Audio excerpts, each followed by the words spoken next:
দেখুন আমাদের পূর্বের জাতি বনী ইসরায়েলকে আল্লাহ কিতাব দান করেছেন। আমাদের যেমন কুরআন রয়েছে, তাদেরকেও অন্য কিতাব দেওয়া হয়েছিল। কুরআন যাকে বর্ণনা করেছে অন্য কুরআন হিসেবে, অর্থাৎ আগের কিতাব। তারা তাদের কিতাবকে গুরুত্ব দিয়ে গ্রহণ করেনি। তাদের মাঝে বেশ কিছু বিভ্রান্তিমূলক ধারণা গড়ে ওঠে। আমরা যদিও এত ভালো মুসলমান নই, সমস্যা নেই। আল্লাহ যদি আমাদের দোজখে ফেলেনও, সবচেয়ে খারাপ পরিস্থিতিতে আল্লাহ যদি আমাদের জাহান্নামে ফেলেনও, এটা হবে সাপ্তাহিক ছুটির মতো, কয়েকদিন মাত্র। কারণ তিনি আমাদের এতই ভালোবাসেন যে মুসলমানরা শেষমেশ তো জান্নাতে যাবেই। তাই আমরা যদিও জাহান্নামে যাই, সেটা হবে অল্প কিছু দিনের জন্য, সমস্যা নেই। লান তামাসসানান নারু ইল্লা আইয়ামাম মা'দুদাত, গুটি কয়েকদিন ছাড়া আগুন কখনো আমাদের স্পর্শ করবে না, কিছুদিন মাত্র।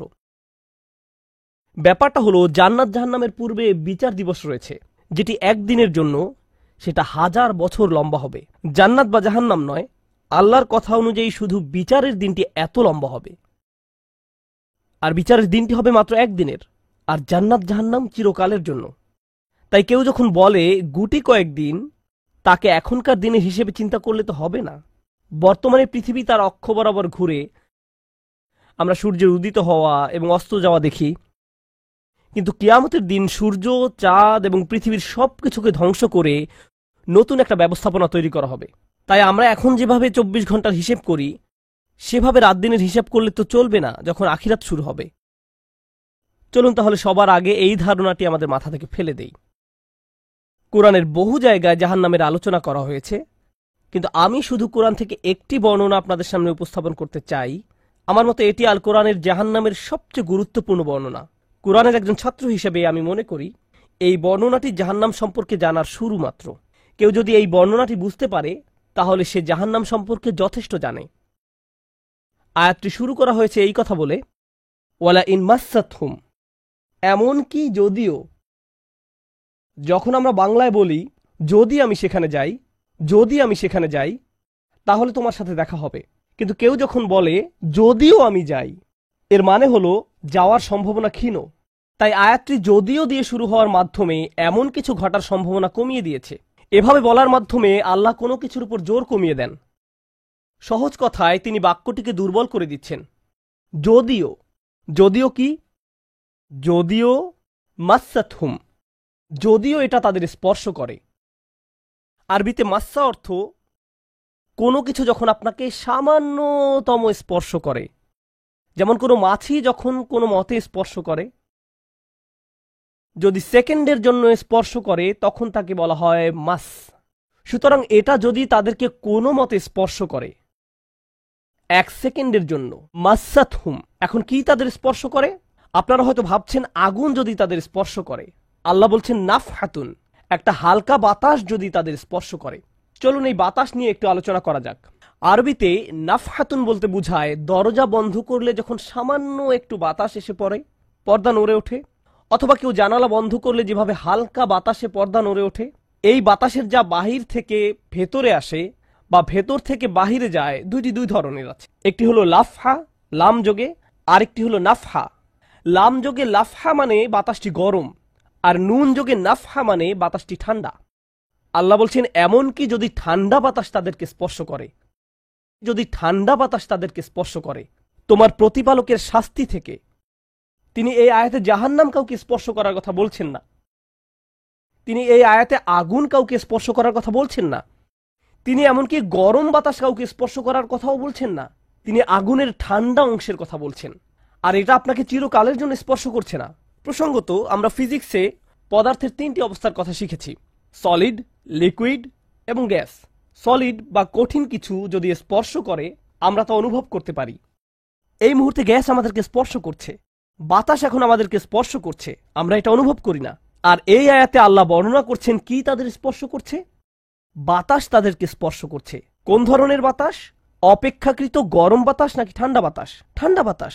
ঠান্ডা বাতাস কোন রকম তাদেরকে স্পর্শ করছে।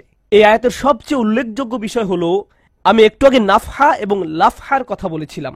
অন্য কথায়, তারা এখনো জাহান্নামে প্রবেশ করেনি, তারা এর দিকে অগ্রসর হচ্ছে।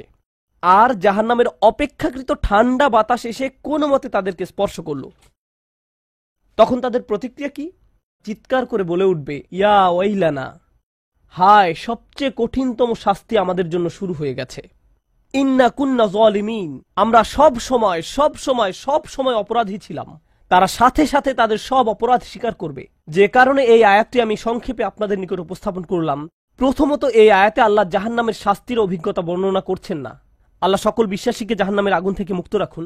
কিন্তু আল্লাহ এখানে বর্ণনা করছেন এমনকি জাহান্নামের আগুনের কাছে গেলে এবং ক্ষণিকের জন্য এর বাতাসের সামান্য স্পর্শ লাগলে একজন মানুষ চিন্তা করা শুরু করবে এর চেয়ে আর ভয়ঙ্কর কোনো শাস্তি হতে পারে না।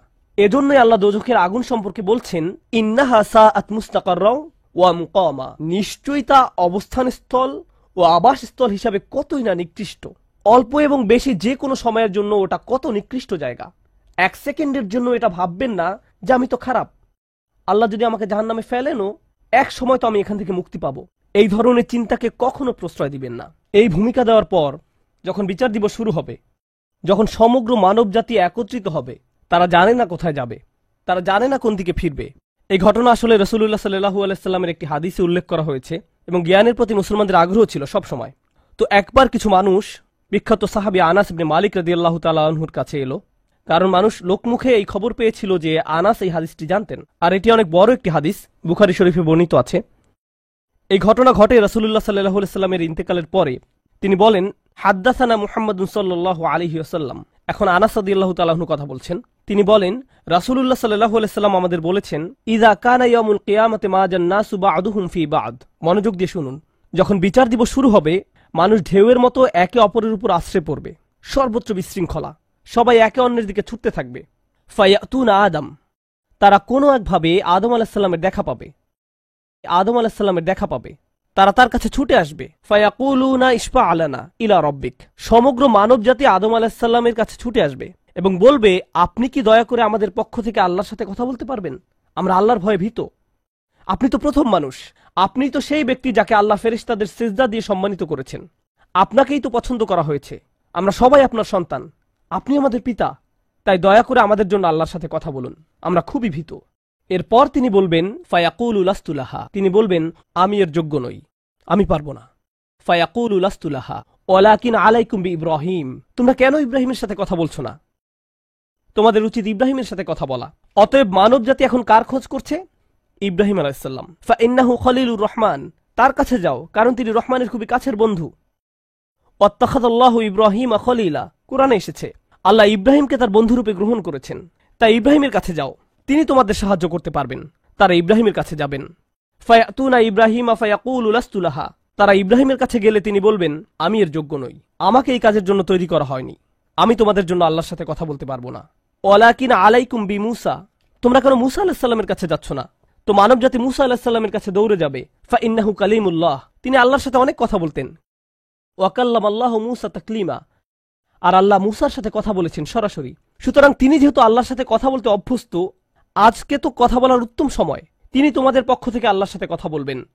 ফায়াতুনা মূসা ফায়াকুলু লাস্তু লাহা, মানব জাতি দৌড়ে মূসা আলাইহিস সালামের কাছে যাবে, তিনি বলবেন, আমি এর যোগ্য না, আমি পারবো না।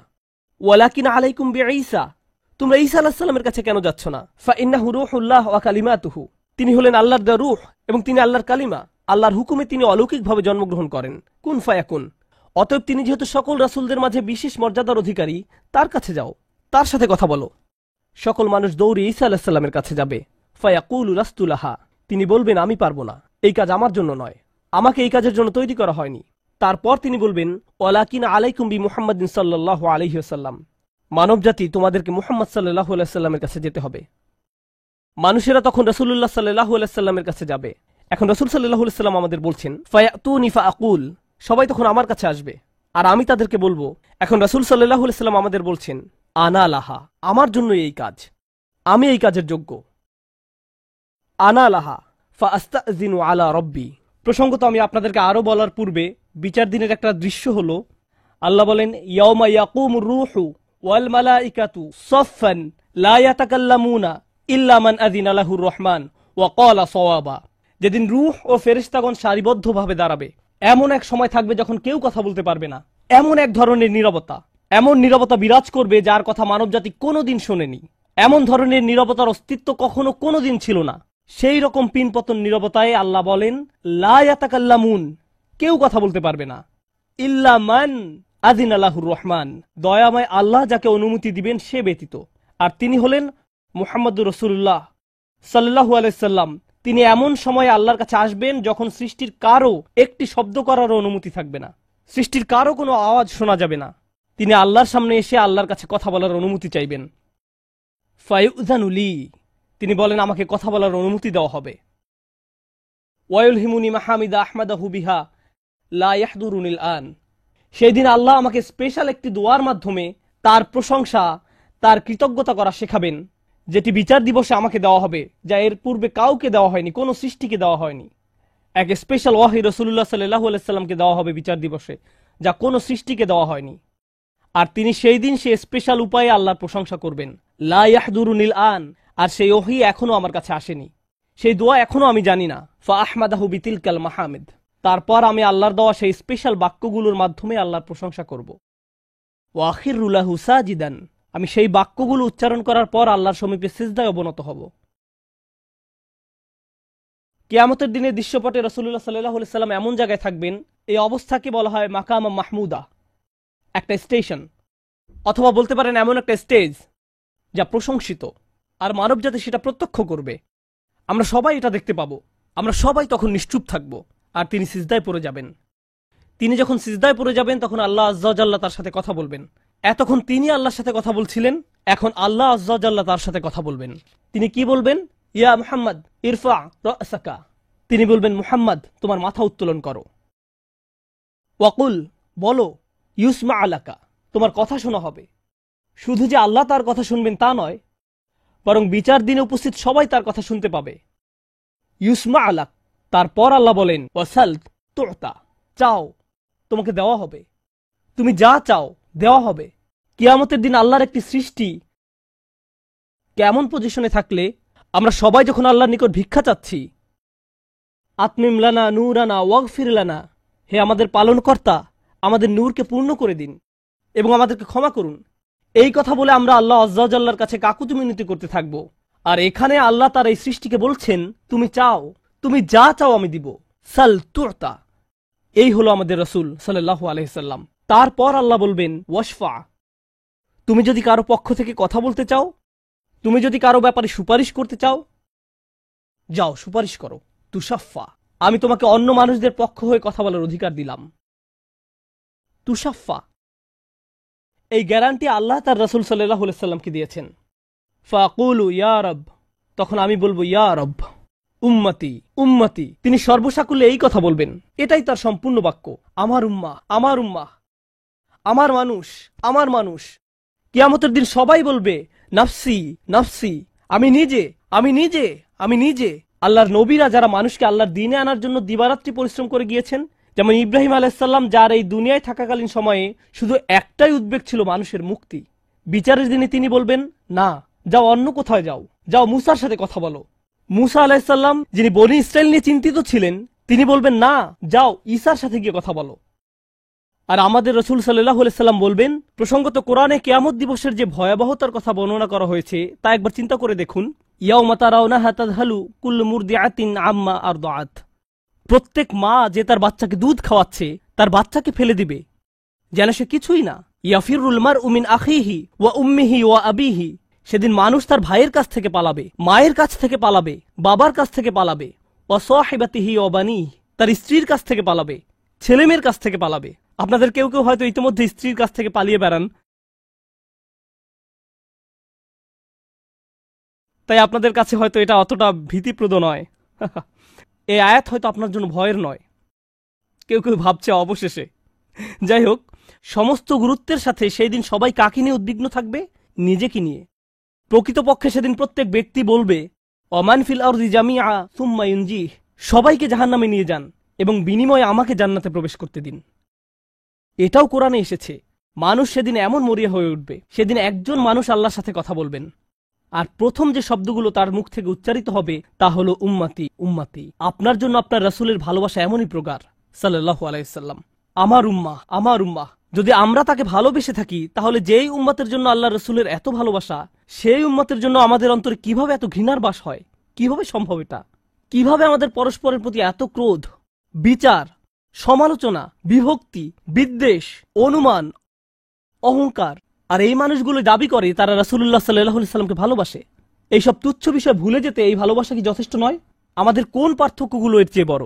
তো যখন রাসূলুল্লাহ সাল্লাল্লাহু আলাইহি সাল্লাম বলবেন উম্মতি উম্মতি, আল্লাহ সুবহানাহু ওয়া তাআলা বলবেন ফায়াকুলু ইনতালিক, এগিয়ে যাও, ফাআখরিজ মিনহা মান কানা ফি কলবিহি মিসকালা শাইরাতিন মিন ঈমান, মনোযোগ দিয়ে শুনুন, যাও এখান থেকে বের করে নাও যাদের অন্তরে ঈমান আছে, এমনকি এখানে শারিয়া মানে বার্লি দানা, যা সামান্য একটু লম্বা হয়, যাদের অন্তরে এতটুকু পরিমাণ ঈমানও আছে, যে কোনো ঈমান যদি তাদের অন্তরে থেকে থাকে তাহলে তাদেরকে বের করে নাও। আপনি এগিয়ে যান এবং বের করে নিন। দৃশ্যপটটি কল্পনা করুন, রাসূলুল্লাহ সাল্লাল্লাহু আলাইহি সাল্লাম মানুষকে রাখছেন, যাও যাও যাও, তিনি তাদেরকে সরিয়ে নিচ্ছেন। কিছু মানুষকে নিয়ে যাওয়ার পর ফেরেশতারা থামিয়ে দিলেন, কারণ কারো কারো ঈমান এর চেয়েও ছোট। সামান্য পরিমাণ ঈমান বলতে আসলে কি বোঝায়? কেউ একজন হারাম কোনো কাজে যুক্ত ছিল, সে ভয়ানক কিছু একটা করছিল, কাজটা করে ফেলার পর তার মনে অনুশোচনা জাগ্রত হলো, তার ভেতর থেকে কিছু একটা বলছে এটা খারাপ কাজ, আমার এটা করা উচিত নয়, আল্লাহ আমাকে এটা সম্পর্কে জিজ্ঞাসা করবেন। তারপর কোনো একভাবে তার এই চিন্তাটাকে সে দমিয়ে দিল, থাক এখন চিন্তা করার দরকার নেই। কিন্তু পরবর্তীতে সে আল্লাহর কাছে দোয়া করে বলল, ইয়া আল্লাহ, আমি জানি না কিভাবে এই কুঅভ্যাস থেকে বাঁচব, আমাকে এর থেকে মুক্তি দিন। আমি চাই না এটা আমার জীবনে আর ঘটুক, কিন্তু তবু আমি এটাতে আটকা পড়ে আছি। অতি ক্ষুদ্র ঈমান তার ভেতর থেকে চিৎকার করছে, অন্য কেউ এটা শুনতে পারছে না, তার অন্তর এটা শুনছে। আর আল্লাহ আজ্জা জাল্লা বলছেন, তারা যদি এতটুকু ঈমানও দেখাতে পারে, আপনি এগিয়ে যান, তাদেরকে বের করে নিয়ে আসুন, আপনি তাদেরকে বের করে নিয়ে আসুন। আর তিনি যখন এভাবে মানুষদেরকে বের করে নিয়ে আসবেন, তখন ফেরেশতারা একসময় থামিয়ে দিবেন, কারণ অনেক মানুষের অন্তরে এতটুকু ঈমানও নেই, সামান্য অনুতাপটুকু তাদের। রাসূল সাল্লাল্লাহু আলাইহি সাল্লামের নবুয়তের প্রথম বর্ষে সূরা কলম নাজিল হয়। অবস্থা তখনও কঠিন হয়নি, কুরাইশরা তখনও সহিংস হয়ে ওঠেনি, প্রকাশ্য হামলা শুরু হয়নি, অবস্থা তখনও এমন পরিমাণে আক্রমণাত্মক হয়নি যার কারণে রাসূল সাল্লাল্লাহু আলাইহি সাল্লামকে ঈমানদারদেরকে নিয়ে মদিনায় হিজরত করতে হবে। একসময় মক্কায় রাসূল সাল্লাল্লাহু আলাইহি সাল্লামের উদ্দেশ্যে একটি হত্যা চেষ্টাও হয়েছিল। কিন্তু এই সব কিছুর আগে প্রাথমিক যুগে নাজিলকৃত সূরাগুলোর একটি হল সূরা কলম। যে আয়াতগুলো আমি পাঠ করলাম তা সূরা কলমের অন্তর্ভুক্ত। মক্কায় যে বিভিন্ন ধরনের শত্রুর সম্মুখীন হতে হবে, তো আল্লাহ এখানে রাসূল সাল্লাল্লাহু আলাইহি সাল্লামকে সেই বিষয়ে প্রস্তুত করেছেন। আমাদেরকে এখানে প্রথমত মক্কার শত্রু এবং মদিনার শত্রুর মধ্যে পার্থক্য উপলব্ধি করতে হবে। যদিও উভয় ক্ষেত্রেই শত্রু কুরাইশ, মদিনার শত্রুরাও কুরাইশ যারা আসবে যুদ্ধক্ষেত্রে, আর মক্কায়ও শত্রু কুরাইশ, কিন্তু যুদ্ধক্ষেত্রের শত্রু এবং আদর্শিক শত্রুর মাঝে পার্থক্য রয়েছে। মক্কি যুগের কুরাইশরা হল প্রথমত এবং প্রধানত আদর্শিক শত্রু। ইসলামের বার্তাটির বিরুদ্ধে, রাসূল সাল্লাল্লাহু আলাইহি সাল্লামের মিশনটির বিরুদ্ধে তারা অপপ্রচারের মাধ্যমে লড়াই করার চেষ্টা করেছে। তারা এর বিরুদ্ধে মনস্তাত্ত্বিক লড়াই, বিশ্বাসগত লড়াই করার চেষ্টা করেছে। এটা হলো প্রথম যুদ্ধ। আর যুদ্ধক্ষেত্রের লড়াইটি ছিল দ্বিতীয় যুদ্ধ। কোরআনের 2/3 কথা বলেছে প্রথম লড়াইটি নিয়ে। মক্কি সূরাগুলোর বিষয়বস্তু ছিল এই প্রথম লড়াই। আর এমনকি এই লড়াইটি প্রবল রূপ ধারণ করার আগে, মক্কার সেই আদর্শিক লড়াইটি প্রবল হওয়ার আগেই রাসূল সাল্লাল্লাহু আলাইহি সাল্লামকে প্রস্তুত করা হচ্ছে যে কি ধরনের আক্রমণ আসতে যাচ্ছে। এখানে সূরা কলামে 2 ধরনের আক্রমণের কথা এসেছে, আর ঠিক পরের সূরাটি সূরা হাক্কাতে বাকি আক্রমণগুলোর বিষয় এসেছে। তো আজকের খুতবায় আমি চাই যে সংক্ষেপে হলেও আপনারা এই 2 ধরনের আক্রমণের পার্থক্য সম্পর্কে জানুন। এক ধরনের আক্রমণকে আসলে আক্রমণ বলা হয় না। এটাকে মনে হয় যে কেউ আপনার জন্য খারাপ অনুভব করছে, কেউ আপনার জন্য দুঃখ বোধ করছে। যেমন আপনি শুনলেন যে রাসূল সাল্লাল্লাহু আলাইহি সাল্লাম সম্পর্কে মানুষজন বলছে যে তিনি উম্মাদ। যখন কেউ উম্মাদ হয়ে যায় অথবা তাকে জিন আক্রান্ত করে, মাজনুন শব্দটি এই উভয় অর্থই প্রকাশ করে। জুন্না আকলুহু আও আলাইহি জিন, এর অর্থ হতে পারে যে তার মস্তিষ্ক আর কাজ করছে না, তার চিন্তাশক্তি আচ্ছন্ন হয়ে আছে, সে হয়তো কোনো ধরনের বাইপোলার ডিসঅর্ডার বা সিজোফ্রেনিয়া অথবা কোনো ধরনের মানসিক রোগে আক্রান্ত। এটা মাজনুন শব্দটির একটি অর্থ। এর আরেকটি অর্থ হল কোনো শয়তান অথবা জিন তাকে আছর করেছে। প্রাচীন সময়ে এই 2 ধরনের অর্থই প্রযোজ্য ছিল। কিন্তু যখন তারা নবীজি সম্পর্কে এটা বলতো, তারা এটা বোঝাতো না যে তার উদ্দেশ্য খারাপ, বরং এরকম বলতো তার এতে কোনো দোষ নেই, বেচারার বুদ্ধি লোপ পেয়েছে, নাউজুবিল্লাহ। এভাবেই তারা রাসূল সাল্লাল্লাহু আলাইহি সাল্লাম সম্পর্কে কথা বলতো। তো এখানে তারা ইসলাম অস্বীকার করছে, কিন্তু রাসূল সাল্লাল্লাহু আলাইহি সাল্লামের চরিত্রকে আক্রমণ করছে না। তারা শুধু বলছে যে সে অসুস্থ, সে স্বাভাবিক না, আমরা তার জন্য দুঃখবোধ করছি। তো এটা একটা আক্রমণ। কিন্তু আক্রমণটি তার চরিত্রের উপর না, এটা তার চরিত্রকে সরাসরি আক্রমণ করে না, শুধুমাত্র তার বক্তব্যকে অস্বীকার করার একটা উপায়। আর এর বিপরীতটা আপনি পাবেন সূরা হাক্কাতে। সূরা কলামের শুরুতে এবং শেষে আল্লাহ বলছেন, মা আনতা বিনিআমাতি রাব্বিকা বিমাজনুন, অথবা লা ইউযলিকুনা বিআবসারিহিম লাম্মা সামিউ যিকরা ওয়া ইয়াকুলুনা ইন্নাহু লামাজনুন। এগুলোই সূরা কলামে বর্ণিত অভিযোগ। যখন আপনি সূরা হাক্কাতে যাবেন, আপনি দেখবেন যে তারা তাকে কবি আখ্যায়িত করেছে, তারা তাকে মন গণনাকারী বলেছে। আর একজন কবি এমন ব্যক্তি যে মানসিক বিকারগ্রস্ত নয়, সে যা লিখবে তা নিয়ে সে পরিকল্পনা করে, চিন্তা করে, সে সৃজনশীল, সে এমন কিছু সৃজন করে যা মানুষকে প্রভাবিত করে। তো এখন তারা রাসূল সাল্লাল্লাহু আলাইহি ওয়াসাল্লামের চরিত্রের প্রতি অভিযোগ আনছে। তো একটি হলো প্রত্যক্ষ আক্রমণ, আরেকটি হলো পরোক্ষ আক্রমণ। আর আসলে প্রত্যক্ষ আক্রমণটির মোকাবেলা করা অধিকতর সহজ। কমপক্ষে আপনি আপনার শত্রুকে চিনেন, সে আপনার চোখের সামনে, সে আপনাকে মিথ্যাবাদী অথবা এটা সেটা বলছে, কিন্তু পরোক্ষ আক্রমণটি আপনার উদ্দেশ্যে করা হয় না। তারা যদি রাসূল সাল্লাল্লাহু আলাইহি ওয়াসাল্লামকে মানসিক বিকারগ্রস্ত বলে, রাসূলকে শোনানো এর উদ্দেশ্য না। তারা তার চারপাশের মানুষদের বলতে চাইছে যে তিনি মানসিক বিকারগ্রস্ত, অতএব তারা যাতে তাকে গুরুত্ব না দেয়। কারণ তারা যদি রাসূল সাল্লাল্লাহু আলাইহি ওয়াসাল্লামের চারপাশের মানুষদের কাছে এসে বলে যে সে একজন মিথ্যুক, সে একজন কবি, সে মন গণনাকারী, তার ভিন্ন পরিকল্পনা রয়েছে, তো তখন তারা বলবে যে আমরা তাকে সারা জীবন ধরে চিনি, তিনি একজন সৎ মানুষ, তোমরাই বরং মিথ্যাবাদী। তো এটা কাজে দিবে না। তাই তাদেরকে এমন একটা কৌশল নিয়ে আসতে হবে যা রাসূল সাল্লাল্লাহু আলাইহি ওয়াসাল্লামকে জনবিচ্ছিন্ন করে দিবে। আর এটাই সেই জনবিচ্ছিন্নকারী কৌশল যা তারা উদ্ভাবন করেছিল। এসো এটা ছড়িয়ে দেই যে জিন তার উপর আছর করেছে। কিন্তু আপনি যদি মনোযোগ দিয়ে রাসূল সাল্লাল্লাহু আলাইহি ওয়াসাল্লামের বক্তব্য শুনেন, কোরআন যা বলেছে তা নিয়ে আপনি যদি 1 মিনিটও চিন্তা করেন, আপনি তাৎক্ষণিক উপলব্ধি করবেন যে এটা কোনো জিনের কথা নয়। প্রকৃতপক্ষে এটা এতটাই শক্তিশালী যে জিনও জানে এটা কোনো জিনের বাণী নয়। এমনকি জিনেরা শুনেও বলেছে, ইন্না সামি'না কুরআনান আজাবা, আমরা আশ্চর্যজনক এক কোরআন শ্রবণ করেছি। তাই এই অভিযোগ কাজে আসবে না। কিন্তু উন্মুক্ত আক্রমণে যাওয়ার আগে দ্বিতীয় পর্যায়ের একটা গোপন আক্রমণ, আভ্যন্তরীণ আক্রমণ এসেছে, আর এই সূরাটি সেটাই প্রকাশ করেছে। দ্বিতীয় পর্যায়ের আক্রমণটি হলো, আপনি হয়তো আবু লাহাবের মতো ইসলামের দুশমনের কথা শুনেছেন। সে রাসূল সাল্লাল্লাহু আলাইহি ওয়াসাল্লামকে ঘৃণা করেছিল, যদিও সে ছিল তার নিকটাত্মীয়। যখন তার সন্তান মারা যান, সে তখন উল্লাস করেছিল, সে অভিশাপ দিত। তার বিরুদ্ধে আক্রমণে সে ছিল জঘন্য এবং কুরুচিপূর্ণ। অন্য আরেক ধরনের শত্রু ছিল আবু জাহেল, কিন্তু সে ছিল আবু লাহাবের তুলনায় বেশ ভিন্ন ধরনের। সেই বেশ ভিন্ন। আবু জাহেল নোংরা ভাষার ব্যবহার করত না। প্রকৃতপক্ষে আবু জাহেল বলেছিল, ইসলামের বিরোধিতা আমাদের এজন্য করা উচিত যে এটাই আমাদের দেশের জন্য অথবা তখনকার প্রেক্ষাপটে আমাদের গোত্রের জন্য উত্তম। তার গোত্রের জন্য যা উত্তম তাই সে চেয়েছে। আর সে ভেবেছে যে নতুন এই ধর্ম এবং নতুন এই বার্তা হলো বর্তমান সমাজ ব্যবস্থার জন্য একটা হুমকি, আর আমাদের যা রয়েছে ইতিমধ্যেই তা সর্বোত্তম। তো আমাদের এর বিরোধিতা করতে হবে জাতীয় স্বার্থে। প্রকৃতপক্ষে সে তার নীতিতে এতটাই আপোষহীন এবং অকপট ছিল যে এক পর্যায়ে রাসূল সাল্লাল্লাহু আলাইহি ওয়াসাল্লাম ওমর অথবা আমরের মধ্যে একজনকে ইসলামের জন্য কবুলের দোয়া করেছিলেন। আমর হলো আবু জাহেল, আর আল্লাহ ওমর রাদিয়াল্লাহু তাআলা আনহুর দ্বারা সেই দোয়া কবুল করেছিলেন। কারণ এমনকি রাসূল সাল্লাল্লাহু আলাইহি ওয়াসাল্লামও আবু জাহেলের ব্যক্তিত্বের মাঝে শক্তিশালী কিছু গুণাবলী দেখতে পেয়েছিলেন। এমনকি এই দৃষ্টিকোণ থেকেও যে যদি সে শত্রুও হয়, কমপক্ষে সে তো গোপনে শত্রুতা করছে না, সে নানান ধরনের অভিযোগ নিয়ে লুকোচুরি খেলছে না। না, আমি ইসলামের বিরোধিতা করি, এই হলো আমার কারণ। আমরা এটা বলছি না যে তার কারণটি ভুল অথবা সঠিক, কিন্তু কমপক্ষে সে তার নিজের সাথে সৎ। তার ভিতরে যা রয়েছে বাইরেও তা প্রদর্শন করেছে। তার কুফুরিতে সে অকপট। এই শত্রুর মাঝেও এক ধরনের সততা রয়েছে। সে ছিল ব্যক্তিত্ব সম্পন্ন শত্রু, কিন্তু এরপর আরেক ধরনের শত্রু রয়েছে। প্রসঙ্গক্রমে আবু জাহেল সম্পর্কে আরেকটা বিষয় হলো, এমনকি আল্লাহ কোরআনে সর্বপ্রথম নাজিলকৃত সূরা অর্থাৎ সূরা আলাকে উল্লেখ করেছেন, আরাআইতা ইন কানা আলাল হুদা আও আমারা বিত্তাকওয়া। আপনি কি ভেবে দেখেছেন যে যদি সেই ব্যক্তি, এখানে আবু জাহেলের প্রতি ইঙ্গিত করা হয়েছে।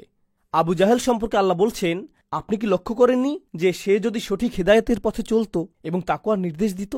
অর্থাৎ এমনকি আল্লাহও আবু জাহেলের মাঝে সম্ভাবনা লক্ষ্য করেছিলেন, এমনকি আল্লাহ তা লক্ষ্য করেছিলেন। তাই স্পষ্টতই নবীজিও তা লক্ষ্য করেছেন। কিন্তু তৃতীয় এক ধরনের শত্রু রয়েছে, আর এরাই সবচেয়ে ভয়ঙ্কর ধরনের শত্রু। তো আবু লাহাবের মতো শত্রু রয়েছে, আবু জাহেলের মতো শত্রু রয়েছে, আর এরা হলো আদর্শগত শত্রু। কিন্তু তৃতীয় ধরনের শত্রু হলো সবচেয়ে ভয়ঙ্কর শত্রু। কিভাবে আমরা জানতে পারি যে এরাই সবচেয়ে ভয়ঙ্কর শত্রু? এরা হলো উতবা ইবনে রাবিয়া অথবা ওয়ালিদ ইবনে মুগিরার মতো শত্রু। এই নামগুলো আপনাদের জন্য গুরুত্বপূর্ণ না, কিন্তু তাদের বৈশিষ্ট্যগুলো জেনে রাখা গুরুত্বপূর্ণ। তারা কেন এত ভয়ঙ্কর? কারণ একেবারে প্রথম দিকে রহিতে, প্রাথমিক সময়ে রহিতে আল্লাহ নবীজিকে এই তৃতীয় ধরনের শত্রুর ব্যাপারে সতর্ক করেছেন। এই লোকদের ব্যাপারে সতর্ক থাকবেন। কেন? কারণ তারা আপনার কাছে বন্ধু হিসেবে আসবে, আপনার কাছে শত্রু হিসেবে আসবে না। তারা আপনার সাথে হ্যান্ডশেক করতে আসবে। তারা এসে বলবে, যা ঘটে যাচ্ছে তার জন্য আমরা দুঃখ অনুভব করছি, আমি চাই যে তুমি নিরাপদে থাকো, আমি চাই না যে এটা ঘটুক, আমি তোমার পক্ষে রয়েছি। আল্লাহ বলেছেন, ফালা তুতিউল মুকাজ্জিবিন, কারো প্রভাবের বশবর্তী হয়ে যেও না। ইতআ বলতে শুধুমাত্র অনুসরণ বোঝায় না, অনেক অনুবাদ রয়েছে। মিথ্যুকদের অনুসরণ করবে না, কিন্তু আরবিতে ইতআ শুধু অনুসরণ না, আসলে আরবিতে তও অর্থ কোনো কিছুর প্রতি ঝুঁকে যাওয়া।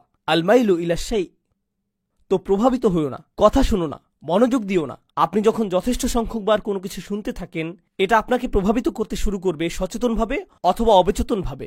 রাসূল সাল্লাল্লাহু আলাইহি সাল্লামকে এটা বলা হয়েছে, এই লোকগুলো খুবই প্রভাব বিস্তারকারী, তাদের কাছ থেকে কোনো প্রভাবের শিকার হবেন না, তাদের কাছ থেকে কোনো কিছু নেবেন না। এরা হলো সম্পূর্ণ মুকাজ্জিবিন। মুকাজ্জিবিন অর্থ তারা মনে করে যে আপনি একজন মিথ্যাবাদী। তারা মুখ দিয়ে যা বলে তা গুরুত্বপূর্ণ না, যা তারা আসলেই মনে করে আপনি একজন মিথ্যাবাদী, আর তারা পৃথিবীকেও এটা দেখাতে চায় যে আপনি একজন মিথ্যাবাদী। এরপর আল্লাহ তাদের বৈশিষ্ট্যগুলো বর্ণনা করেছেন। আর আপনি যদি মক্কি সূরাগুলো অধ্যয়ন করেন, আপনি জানতে পারবেন যে আল্লাহর কিতাবে কাফেরদেরকে শুধু কাফিরই বলা হয়েছে, মুশরিকদেরকে শুধু মুশরিকই বলা হয়েছে, শত্রুদেরকে শত্রুই বলা হয়েছে।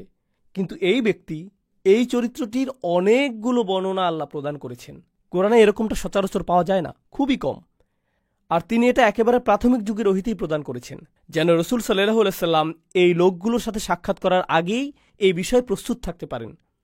আপনি যখন উঁচু পর্যায়ের কোনো মিটিংয়ে যান, প্রথমে আপনার একটা ব্রিফিংয়ের প্রয়োজন হয়, তাই না? আপনি যদি কোনো আপোষ মীমাংসার জন্য যান, সেক্ষেত্রে প্রথমে আপনার একটা ব্রিফিংয়ের প্রয়োজন হয়। উদাহরণস্বরূপ, এখনকার সময়ে জাতিসংঘে অথবা কোনো যুদ্ধের আপোষ মীমাংসার ক্ষেত্রে আপনি প্রবেশ করার আগে আপনার টিম আপনাকে তথ্য প্রদান করবে যে এই মিটিংয়ে আপনার প্রতিপক্ষ কে রয়েছে। তারা সেই ব্যক্তির পূর্ব ইতিহাস প্রদান করবে, তার মনস্তত্ত্ব সম্পর্কে জানাবে, তারা আপনাকে বলবে যে কথা দিয়ে কিভাবে তাকে পরাস্ত করতে হবে, ইত্যাদি ইত্যাদি। আপনি যদি সচেতন রাজনীতিবিদ হন, অথবা সচেতন আমলা হন, অথবা সচেতন ব্যবসায়ী হলেও, সেই কথোপকথনে প্রবেশের আগে আপনি যথাযথ প্রস্তুতি গ্রহণ করবেন। আদালতে প্রবেশের আগে আইনজীবীরাও একই কাজ করে থাকেন। খেলার ক্ষেত্রেও দলগুলো এটা করে থাকে, তাই না? তারা আগের খেলাগুলো পুনরায় দেখেন এবং প্রতিপক্ষের দুর্বলতাগুলো চিহ্নিত করেন। কোরআনের ক্ষেত্রে রাসূল সাল্লাল্লাহু আলাইহি সাল্লামের জন্য সেরকম গোপনীয় কোনো কৌশল প্রদান করা হয়নি, বরং আল্লাহ প্রকাশ্যে ঘোষণা করেছেন যে এই ধরনের মানুষের মুখোমুখি আপনাকে হতে হবে। তো আলোচনার বাকি সময়ে আমি আপনাদের কাছে এই বৈশিষ্ট্যগুলো উল্লেখ করব, আর আমি চাই আপনারা উপলব্ধি করুন। আমি মনে করি আল-লাবিবু মিনাল ইশারাতি ইয়াফহামু, জ্ঞানী ব্যক্তির জন্য ইশারাই যথেষ্ট। আপনি নিজেই বুঝে নেবেন যে আমি কিসের উল্লেখ করেছি এবং কার কথা উল্লেখ করেছি, আর কেন এটা এই সময়ে আমাদের জন্য প্রাসঙ্গিক। আল্লাহ বলেছেন, ফালা তুতিউল মুকাজ্জিবিন, প্রথমত ওয়াদ্দু লাউ তুদহিনু ফায়ুদহিনুন, তারা আসলেই আশা করে যে আপনি কিছুটা ছাড় দিবেন, যাতে তারাও কিছুটা ছাড় দিতে পারে। তারা বলবে, দেখো আমরা জানি যে তোমাদের সাথে আমরা বেশ আক্রমণাত্মক হয়ে যাচ্ছি, কিন্তু আমরা চাই না এটা, তোমরাই আমাদেরকে এটা করতে বাধ্য করেছো। তোমরা যদি আমাদের সাথে কিছুটা কাজ করো, তোমরা যদি কিছুটা আপোষ মীমাংসা করো, তাহলে আমরা একটা উপায় বের করব। তো তাদের প্রথম কৌশল হলো এটা বলা যে তোমরাই তো ছাড় দিচ্ছ না, যা আমাদেরকে তোমাদের বিরুদ্ধে সহিংস হতে বাধ্য করছে। আমরা সমস্যা না, বরং তোমরাই হলে মূল সমস্যা, কারণ তোমরা তোমাদের অবস্থানে এত অনমনীয়, এত অনড়। তোমরা তো আমাদের সাথে একত্রে কাজ করছো না, আমার সাথে একসাথে কাজ করো, আমাদেরকে কিছুটা দেখাও। আর রাসূল সাল্লাল্লাহু আলাইহি সাল্লামের সময়ে তারা বলেছিল, তুমি কি আরেকটা সূরা আনতে পারো? আগের সূরাটি বেশ অপমানজনক। দেখো, আগের সূরাটির কারণে আমরা বেশ খারাপ বোধ করছি, বিশেষত আমাদের নেতারা। পরের সূরাতে আমাদের নেতাদের প্রশংসা করে কিছু কি বলতে পারবে? শুধু এটুকু বলবে যে তুমি তোমার পূর্ববর্তীদেরকেও ভালোবাসো, অথবা আমাদের সকলের উচিত নেতাদেরকেও সম্মান করা। ভালো কিছু কথা। আর আমরা এই আগ্রাসী গুন্ডাদের বলে দিব তারা যাতে তোমাদেরকে আর পথে ঘাটে আক্রমণ না করে। আমরা একত্রে একটা সমাধানে আসতে পারি। আমরা তোমাদেরকে চিনি, আমরা তোমাদেরকে পছন্দ করি, আমরা তোমাদেরকে এভাবে আক্রান্ত হতে দেখতে পারছি না। তো ওয়াদ্দু লাউ তুদহিনু ফায়ুদহিনুন ওয়ালা তুতি' কুল্লা হাল্লাফ, এমন কারো প্রভাবের বশবর্তী হয়েও না যে প্রতিশ্রুতির উপর প্রতিশ্রুতি, তার উপর প্রতিশ্রুতি দিতেই থাকে। হাল্লাফ অর্থ এমন কেউ যে অনেক বেশি শপথ করে। লক্ষ্য করুন, আপনি যদি সৎ মানুষ হন, তাহলে আপনি যেভাবে ব্যবসা করেন, আপনার ব্যবহার মানুষের সাথে যেমন, আর যেভাবে আপনি মানুষের সাথে কথা বলেন, সেটাই আপনার সততা প্রকাশের জন্য যথেষ্ট। আপনাকে আলাদাভাবে গিয়ে কাউকে রাজি করাতে হবে না। আল্লাহর শপথ, আমি সত্য কথা বলছি, আমি প্রতিজ্ঞা করছি। জানেন কেন আপনাকে এতবার শপথ নিতে হচ্ছে?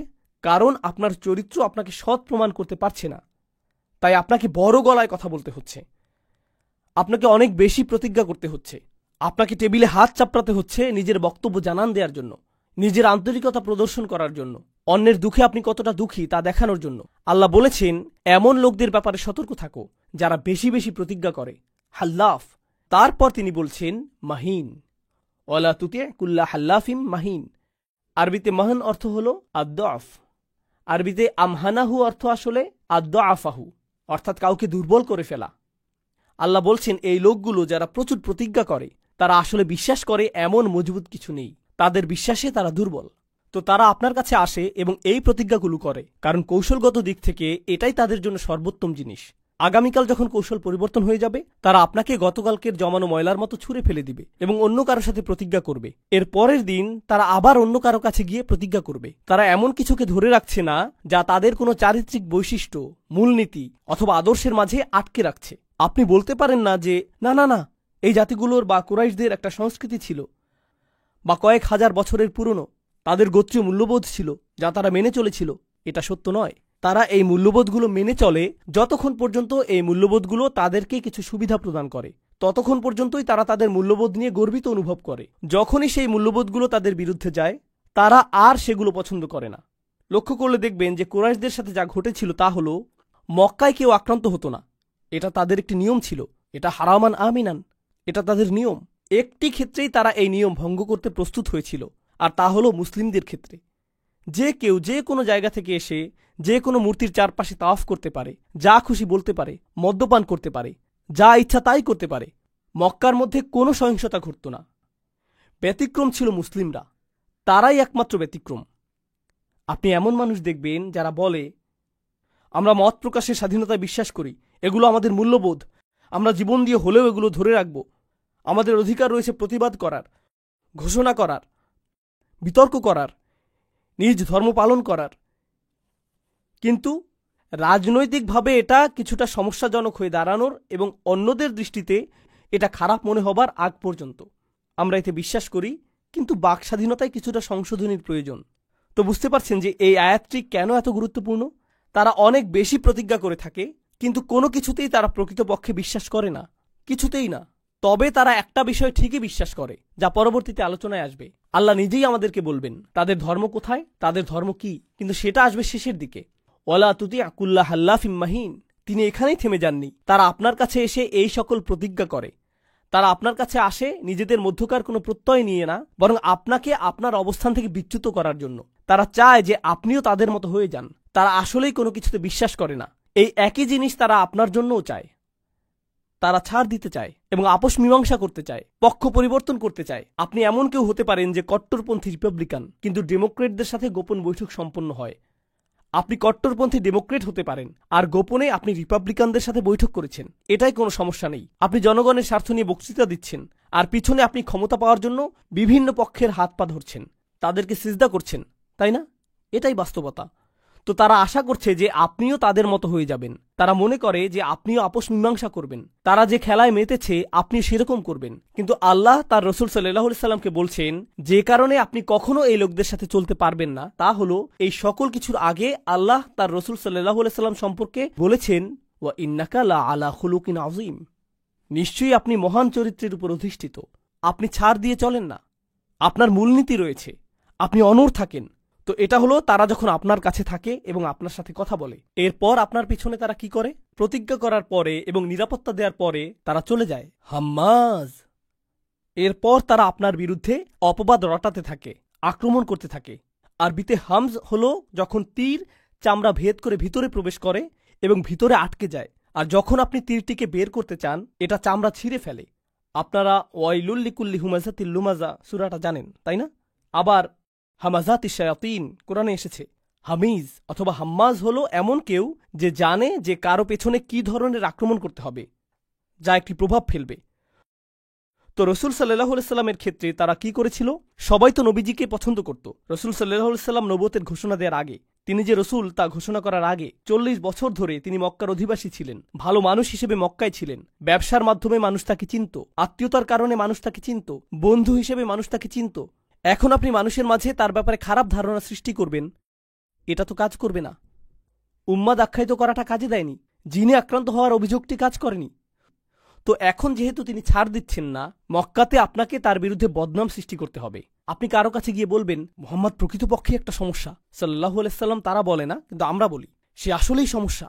সে কেন সমস্যা হবে? সে তো অনেক ভালো মানুষ। সেই সমস্যাজনক বলতে তুমি কি বোঝাচ্ছ?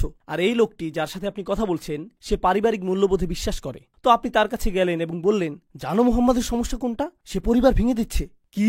মোহাম্মদ পরিবার ভেঙে দিচ্ছে? হ্যাঁ হ্যাঁ, সন্তান তার বাবার বিরুদ্ধে যাচ্ছে, স্ত্রী তার স্বামীর বিরুদ্ধে যাচ্ছে, স্বামী তার স্ত্রীর বিরুদ্ধে যাচ্ছে, মানুষ তাদের পরিবারের বিরুদ্ধে বিদ্রোহ করছে, সে পরিবার ধ্বংস করছে। তুমি জানো না সে পরিবার ব্যবস্থার জন্য একটা হুমকি?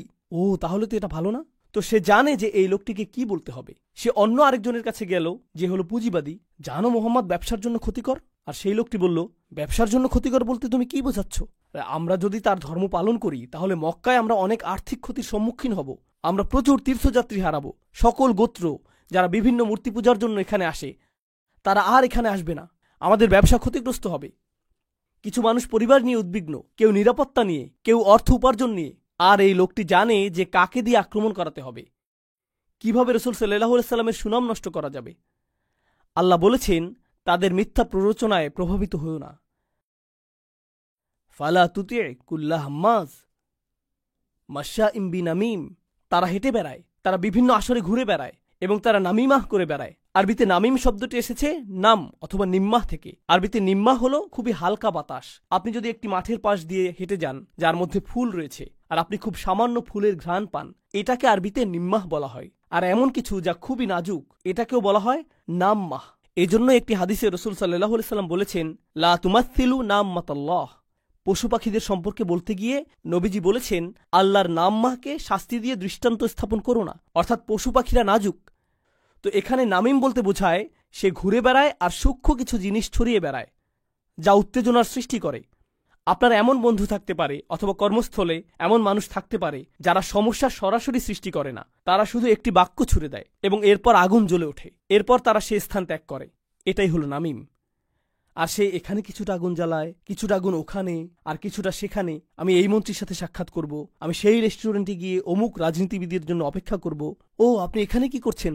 আপনার সাথে সাক্ষাৎ হয়ে ভালো লাগলো। সে কিন্তু এতটা সময় ধরে অপেক্ষা করেছিল শুধু একটি বাক্য প্রয়োগ করার জন্য। অন্য কেউ বিষয়টা খেয়ালও করবে না, যেটা প্রচ্ছন্ন অপপ্রচার। তো একটি হলো হাম্মাজ, উন্মুক্ত আক্রমণ, ঠিক সেই তীরের মতো যা বিদ্ধ করে। আরেকটা হলো মাশাইম বিনামিম, বিভিন্ন পক্ষের মাঝে উত্তেজনা সৃষ্টির জন্য ছোট ছোট বাক্য ছড়িয়ে ঘুরে বেড়ানো। এটা বেশ জঘন্য অপপ্রচারের কৌশল। যে এটা করছে সে তার কাজে বেশ দক্ষ। আর রাসূল সাল্লাল্লাহু আলাইহি সাল্লাম যেহেতু অকপটভাবে তার দাওয়াতি কাজ করছেন, তার অগোচরে এই মানুষগুলোর নেটওয়ার্ক তার কাজকে নস্যাৎ করার চেষ্টায় রত, ফলে তার চিন্তিত হওয়ার কথা। আর আল্লাহ বলছেন, লা তুতি', এটা নিয়ে চিন্তা করবেন না। তারা যে খেলা খেলছে তা আমি আপনাকে বলে দিচ্ছি। ওয়ালা তুতি' কুল্লা হাল্লাফিম মাহিন হাম্মাজিম মাশাইম বিনামিম। আর তাদের প্রকৃত অবস্থা আল্লাহ জানাচ্ছেন, মান্নাইল লিল খায়র মু'তাদিন আথিম। তারা বলে বেড়ায় যে আমরা দেশের কল্যাণ কামনা করি, আমরা আমাদের জনগণের নিরাপত্তা নিশ্চিত করব, আমরা জাতীয় স্বার্থ রক্ষা করতে চাই। আল্লাহ বলেছেন, এই মানুষগুলোই তারা যারা ভালো যে কোনো কিছুকে বাধাগ্রস্ত করে। মান্নাইল লিল খায়র। আর তারা নিজেদের গণ্ডির মধ্যে সকল আইন ভঙ্গ করে, মু'তাদ। আর তারা প্রতিনিয়ত পাপের মধ্যে আছে, প্রতিনিয়ত অন্যায়ের মধ্যে রয়েছে। এরা হলো সবচেয়ে খারাপ ধরনের মানুষ। মান্নাইল লিল খায়র মু'তাদিন আথিম। একই সাথে এটা বর্ণনা করছে যে এই লোকগুলোর মনে অন্য কারো প্রতি শুভকামনা থাকে না, বরং তারা কল্যাণের ক্ষেত্রে বাধা হয়ে দাঁড়ায়। তারা কোনো ধরনের কল্যাণের প্রসার ঘটতে দেয় না। আর এই সবগুলো উল্লেখ করে আল্লাহ বলছেন, উতুল্লিন বা'দা যালিকা জানিম। আরবিতে উতলা হলো একটা জমি যা কেটে ফেলা হয়েছে অথবা খুঁড়ে ফেলা হয়েছে। আপনার উঠোনে যদি পুকুর তৈরির জন্য একটা গর্ত খুঁড়েন, তখন একপাশে মাটি স্তূপ করে রাখা হয়। এখন এই যে মাটিগুলো জমির মাটি থেকে আলাদা করা হয়েছে, এটাই উতলা। একজন ব্যক্তি যে উতুল, সে নিজেকে অন্য সকলের চেয়ে আলাদা মনে করে। অন্য সকলে হলো কীটপতঙ্গ এবং পশু, কীটপতঙ্গ এবং পশু। অন্য সকলে হলো শুধু সংখ্যা এবং পরিসংখ্যান। গুরুত্বপূর্ণ বিষয় হলাম আমি এবং আমার আশেপাশের মানুষজন, এগুলোই গুরুত্বপূর্ণ। অন্য সকলের সাথে যা ঘটার ঘটবে। আর শেষ অংশে আল্লাহ বড় ধরনের একটা অপমান করেছেন, বাদা যালিকা জানিম। সর্বশেষ যে অপমান আল্লাহ করেছেন তা হলো এই সকল বৈশিষ্ট্য ছাড়াও সেই ব্যক্তিটি জানিম। আরবিতে জানাম হলো এমন ব্যক্তি যে দাবি করে যে সে একটি গোত্রের অন্তর্ভুক্ত, কিন্তু প্রকৃতপক্ষে সে সেই গোত্রের অন্তর্ভুক্ত নয়, অথবা সে অবৈধ সন্তান, অর্থাৎ বিবাহ বহির্ভূত সম্পর্ক থেকে যার জন্ম। এরকম ব্যক্তিকে তারা বলতো জানিম। ইদ্দা আন্নাহু মিন কওম লাইসা মিনহুম হাযা হুয়া জানিম। তো সে দাবি করছে যে সে একটি গোত্রের অন্তর্ভুক্ত, কিন্তু সে আসলে তা নয়। আল্লাহ এই শব্দটি ব্যবহার করে এই ব্যক্তিটিকে বর্ণনা করেছেন যার কোনো আনুগত্য নেই, এমনকি তার গোত্রের প্রতিও, এমনকি তার পরিবারের প্রতিও তার নিজে ছাড়া অন্য কারো প্রতি আনুগত্য নেই। সে চূড়ান্তভাবে নোংরা একজন রাজনীতিবিদ, বক্তব্যে খুবই পারদর্শী, অপপ্রচারে খুবই পারদর্শী, কৌশলে সিদ্ধহস্ত, কোনো কল্যাণের প্রসার রোধে প্রতিজ্ঞাবদ্ধ, আর নিজে ছাড়া অন্য সকলের প্রতি আনুগত্যহীন। অতুল্লিন বাদা যালিকা জানিম। এই সব কিছুর পরেও তার কেন প্রভাব রয়েছে? সে যদি এতই জঘন্য মানুষ হয়ে থাকে, এরকম মানুষের কেন প্রভাব রয়েছে? আনকানা যা মালিন ওয়া বানিন। তার অর্থ এবং লোকবল রয়েছে, এটাই তার আদর্শ, অর্থ সম্পদ। আর আগের দিনে বানিন হলো আপনার লোকবল, তারা হলো আপনার সহযোগী। গোত্রগত বিবেচনায় বানিন হলো আপনার সেনাবাহিনী। যেমন প্রাচীন সময়ে ইয়াকুব আলাইহিসসালামের সন্তানেরা নিজেদেরকে উসবাহ বলে আখ্যায়িত করেছিল, তাই না? নাহনু উসবাহ, কারণ তারা গৃহের সেনাবাহিনী, তারাই গৃহের নিরাপত্তারক্ষী। আধুনিক সময়ে বানিন অর্থ শুধু এটা না যে আপনার সন্তান সন্ততি রয়েছে। আধুনিক সময়ে বানিন হলো আপনি সামরিক শক্তির অধিকারী, পারমাণবিক শক্তির অধিকারী, ট্যাঙ্কের অধিকারী, আয়রন ডোমের অধিকারী। এগুলো আপনার বানিন। আর আপনার অর্থসংস্থানকারী উৎসও রয়েছে। আনকানা দা মালিন ওয়া বানিন, শক্তির অধিকারী, অর্থের অধিকারী। অর্থ থাকলে সত্য আপনার সাথে থাকবে। এটা আল্লাহর মূল্যায়ন সেই ধরনের মানুষ সম্পর্কে রসুল সাল্লাল্লাহু আলাইহি ওয়াসাল্লামকে যাদের মোকাবেলা করতে হবে। কিন্তু কোরআনের বিচক্ষণতা হলো আল্লাহ বলেননি যে উতবা ইবনে রাবিয়া থেকে সতর্ক থেকো, ওয়ালিদ ইবনে মুগিরা থেকে সতর্ক থাকো। না না না, কুল্লা হাল্লাফিম মাহিন। কুল্লা অর্থ এরকম প্রত্যেক ব্যক্তি থেকে যে এটা এটা এটা করে। আর সূরা কলামের শুরুতে এই বৈশিষ্ট্যগুলোর উল্লেখ করে আল্লাহ গোটা বিশ্বের মুসলিমদেরকে প্রস্তুত করেছেন নোংরা রাজনীতিবিদদের সম্পর্কে এবং তাদের নোংরা কৌশলগুলো সম্পর্কে, যা সামনে এসে তারা তাদের আনুগত্য প্রদর্শন করে। তাদের কোনো ধর্ম নেই একমাত্র অর্থ এবং ক্ষমতা ছাড়া। এছাড়া কোনো ধর্ম নেই। সেই প্রভাবের বশবর্তী হবেন না, নিজেদের অবস্থানে মজবুত থাকুন। এই বার্তাটি সূরার শুরুতে আল্লাহ রসুল সাল্লাল্লাহু আলাইহি সাল্লাম সম্পর্কে প্রদান করেছেন। শেষ একটি বিষয় আপনাদের বলবো যা অবাক করার মতো। কোরআন তখনও মক্কায় ছড়িয়ে পড়েনি। রসুল সাল্লাল্লাহু আলাইহি সাল্লামের উপর নাজিলকৃত প্রথম 5টি ওহীর একটি সম্ভবত সূরা কলাম। এটি একেবারে শুরুর দিকের প্রাথমিক ওহীগুলোর একটি।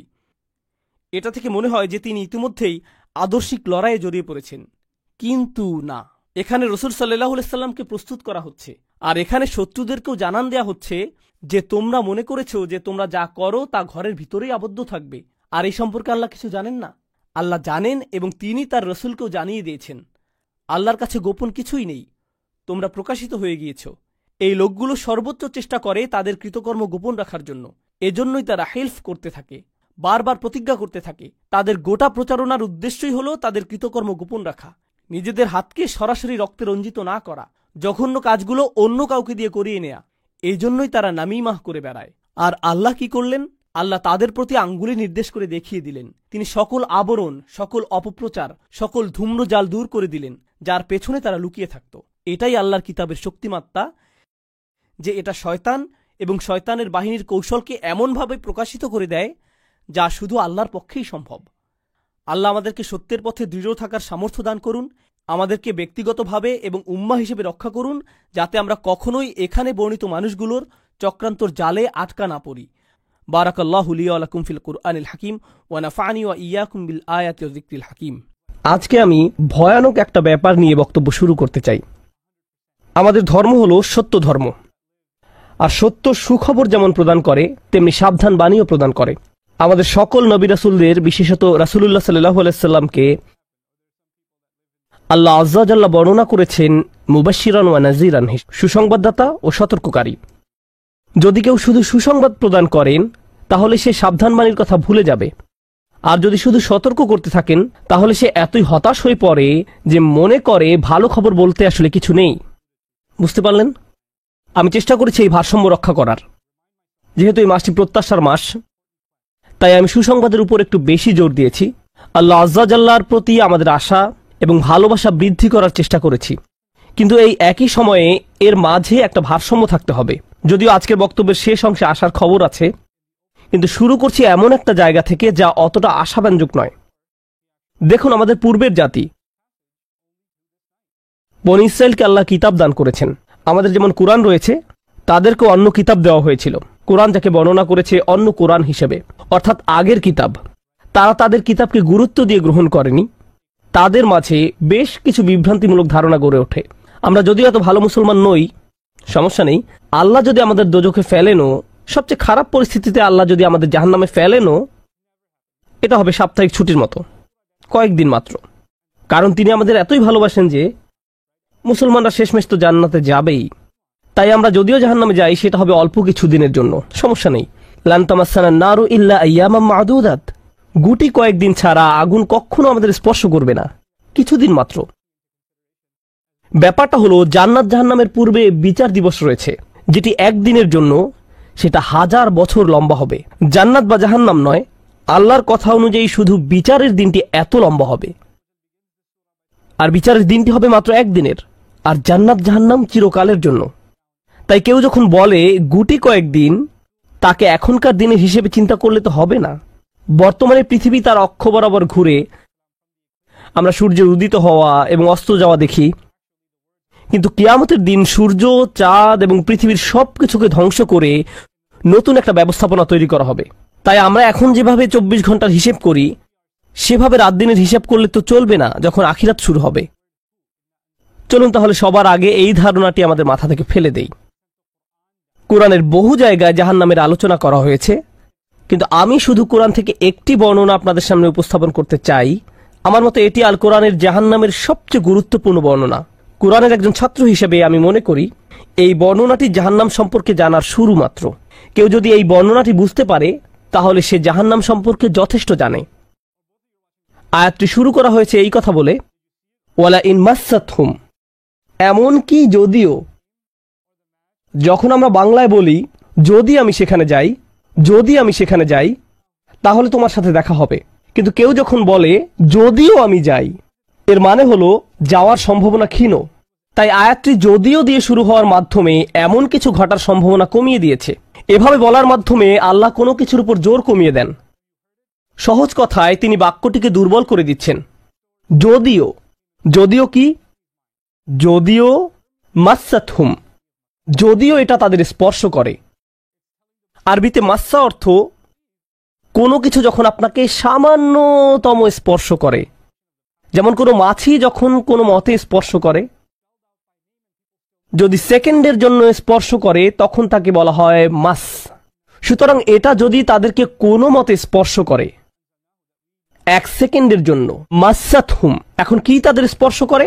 আপনারা হয়তো ভাবছেন আগুন যদি তাদের স্পর্শ করে। আল্লাহ বলছেন নাফহাতুন, একটা হালকা বাতাস যদি তাদের স্পর্শ করে। চলুন এই বাতাস নিয়ে একটু আলোচনা করা যাক। আরবিতে নাফহাতুন বলতে বোঝায় দরজা বন্ধ করলে যখন সামান্য একটু বাতাস এসে পড়ে, পর্দা নড়ে ওঠে, অথবা কেউ জানালা বন্ধ করলে যেভাবে হালকা বাতাসে পর্দা নড়ে ওঠে। এই বাতাসের যা বাহির থেকে ভেতরে আসে বা ভেতর থেকে বাহিরে যায়, দুই ধরনের আছে। একটি হলো লাফহা, লাম যোগে, আরেকটি হলো নাফহা। লাম যোগে লাফহা মানে বাতাসটি গরম, আর নুন যোগে নাফহা মানে বাতাসটি ঠান্ডা। আল্লাহ বলছেন এমনকি যদি ঠান্ডা বাতাস তাদেরকে স্পর্শ করে, যদি ঠান্ডা বাতাস তাদেরকে স্পর্শ করে তোমার প্রতিপালকের শাস্তি থেকে। তিনি এই আয়াতে জাহান্নাম কাউকে স্পর্শ করার কথা বলছেন না। তিনি এই আয়াতে আগুন কাউকে স্পর্শ করার কথা বলছেন না। তিনি এমনকি গরম বাতাস কাউকে স্পর্শ করার কথাও বলছেন না। তিনি আগুনের ঠান্ডা অংশের কথা বলছেন, আর এটা আপনাকে চিরকালের জন্য স্পর্শ করছে না। প্রসঙ্গত, আমরা ফিজিক্সে পদার্থের 3টি অবস্থার কথা শিখেছি: সলিড, লিকুইড এবং গ্যাস। সলিড বা কঠিন কিছু যদি স্পর্শ করে, আমরা তা অনুভব করতে পারি। এই মুহূর্তে গ্যাস আমাদেরকে স্পর্শ করছে, বাতাস এখন আমাদেরকে স্পর্শ করছে, আমরা এটা অনুভব করি না। আর এই আয়াতে আল্লাহ বর্ণনা করছেন কি তাদের স্পর্শ করছে? বাতাস তাদেরকে স্পর্শ করছে। কোন ধরনের বাতাস? অপেক্ষাকৃত গরম বাতাস নাকি ঠান্ডা বাতাস? ঠান্ডা বাতাস। ঠান্ডা বাতাস কোন রকম তাদেরকে স্পর্শ করছে। এই আয়াতের সবচেয়ে উল্লেখযোগ্য বিষয় হলো, আমি একটু আগে নাফহা এবং লাফহার কথা বলেছিলাম। অন্য কথায়, তারা এখনো জাহান্নামে প্রবেশ করেনি, তারা এর দিকে অগ্রসর হচ্ছে।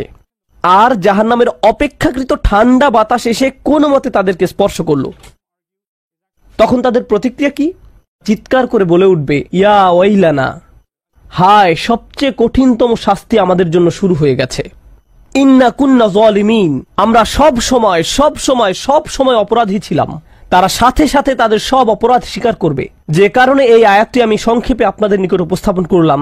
প্রথমত, এই আয়াতে আল্লাহ জাহান্নামের শাস্তির অভিজ্ঞতা বর্ণনা করছেন না। আল্লাহ সকল বিশ্বাসীকে জাহান্নামের আগুন থেকে মুক্ত রাখুন। কিন্তু আল্লাহ এখানে বর্ণনা করছেন এমনকি জাহান্নামের আগুনের কাছে গেলে এবং ক্ষণিকের জন্য এর বাতাসের সামান্য স্পর্শ লাগলে একজন মানুষ চিন্তা করা শুরু করবে এর চেয়ে আর ভয়ঙ্কর কোনো শাস্তি হতে পারে না। এজন্যই আল্লাহ দোজখের আগুন সম্পর্কে বলছেন, ইন্নাহা সাআত মুস্তাকাররা ওয়া মুকামা, নিশ্চয়ই তা অবস্থানস্থল ও আবাসস্থল হিসাবে কতই না নিকৃষ্ট। অল্প এবং বেশি যে কোনো সময়ের জন্য ওটা কত নিকৃষ্ট জায়গা। এক সেকেন্ডের জন্য এটা ভাববেন না যে আমি তো খারাপ, আল্লাহ যদি আমাকে জাহান্নামে ফেলেনও এক সময় তো আমি এখান থেকে মুক্তি পাবো। এই ধরনের চিন্তাকে কখনো প্রশ্রয় দিবেন না। এই ভূমিকা দেওয়ার পর যখন বিচার দিবস শুরু হবে, যখন সমগ্র মানব জাতি একত্রিত হবে, তারা জানে না কোথায় যাবে, তারা জানে না কোন দিকে ফিরবে।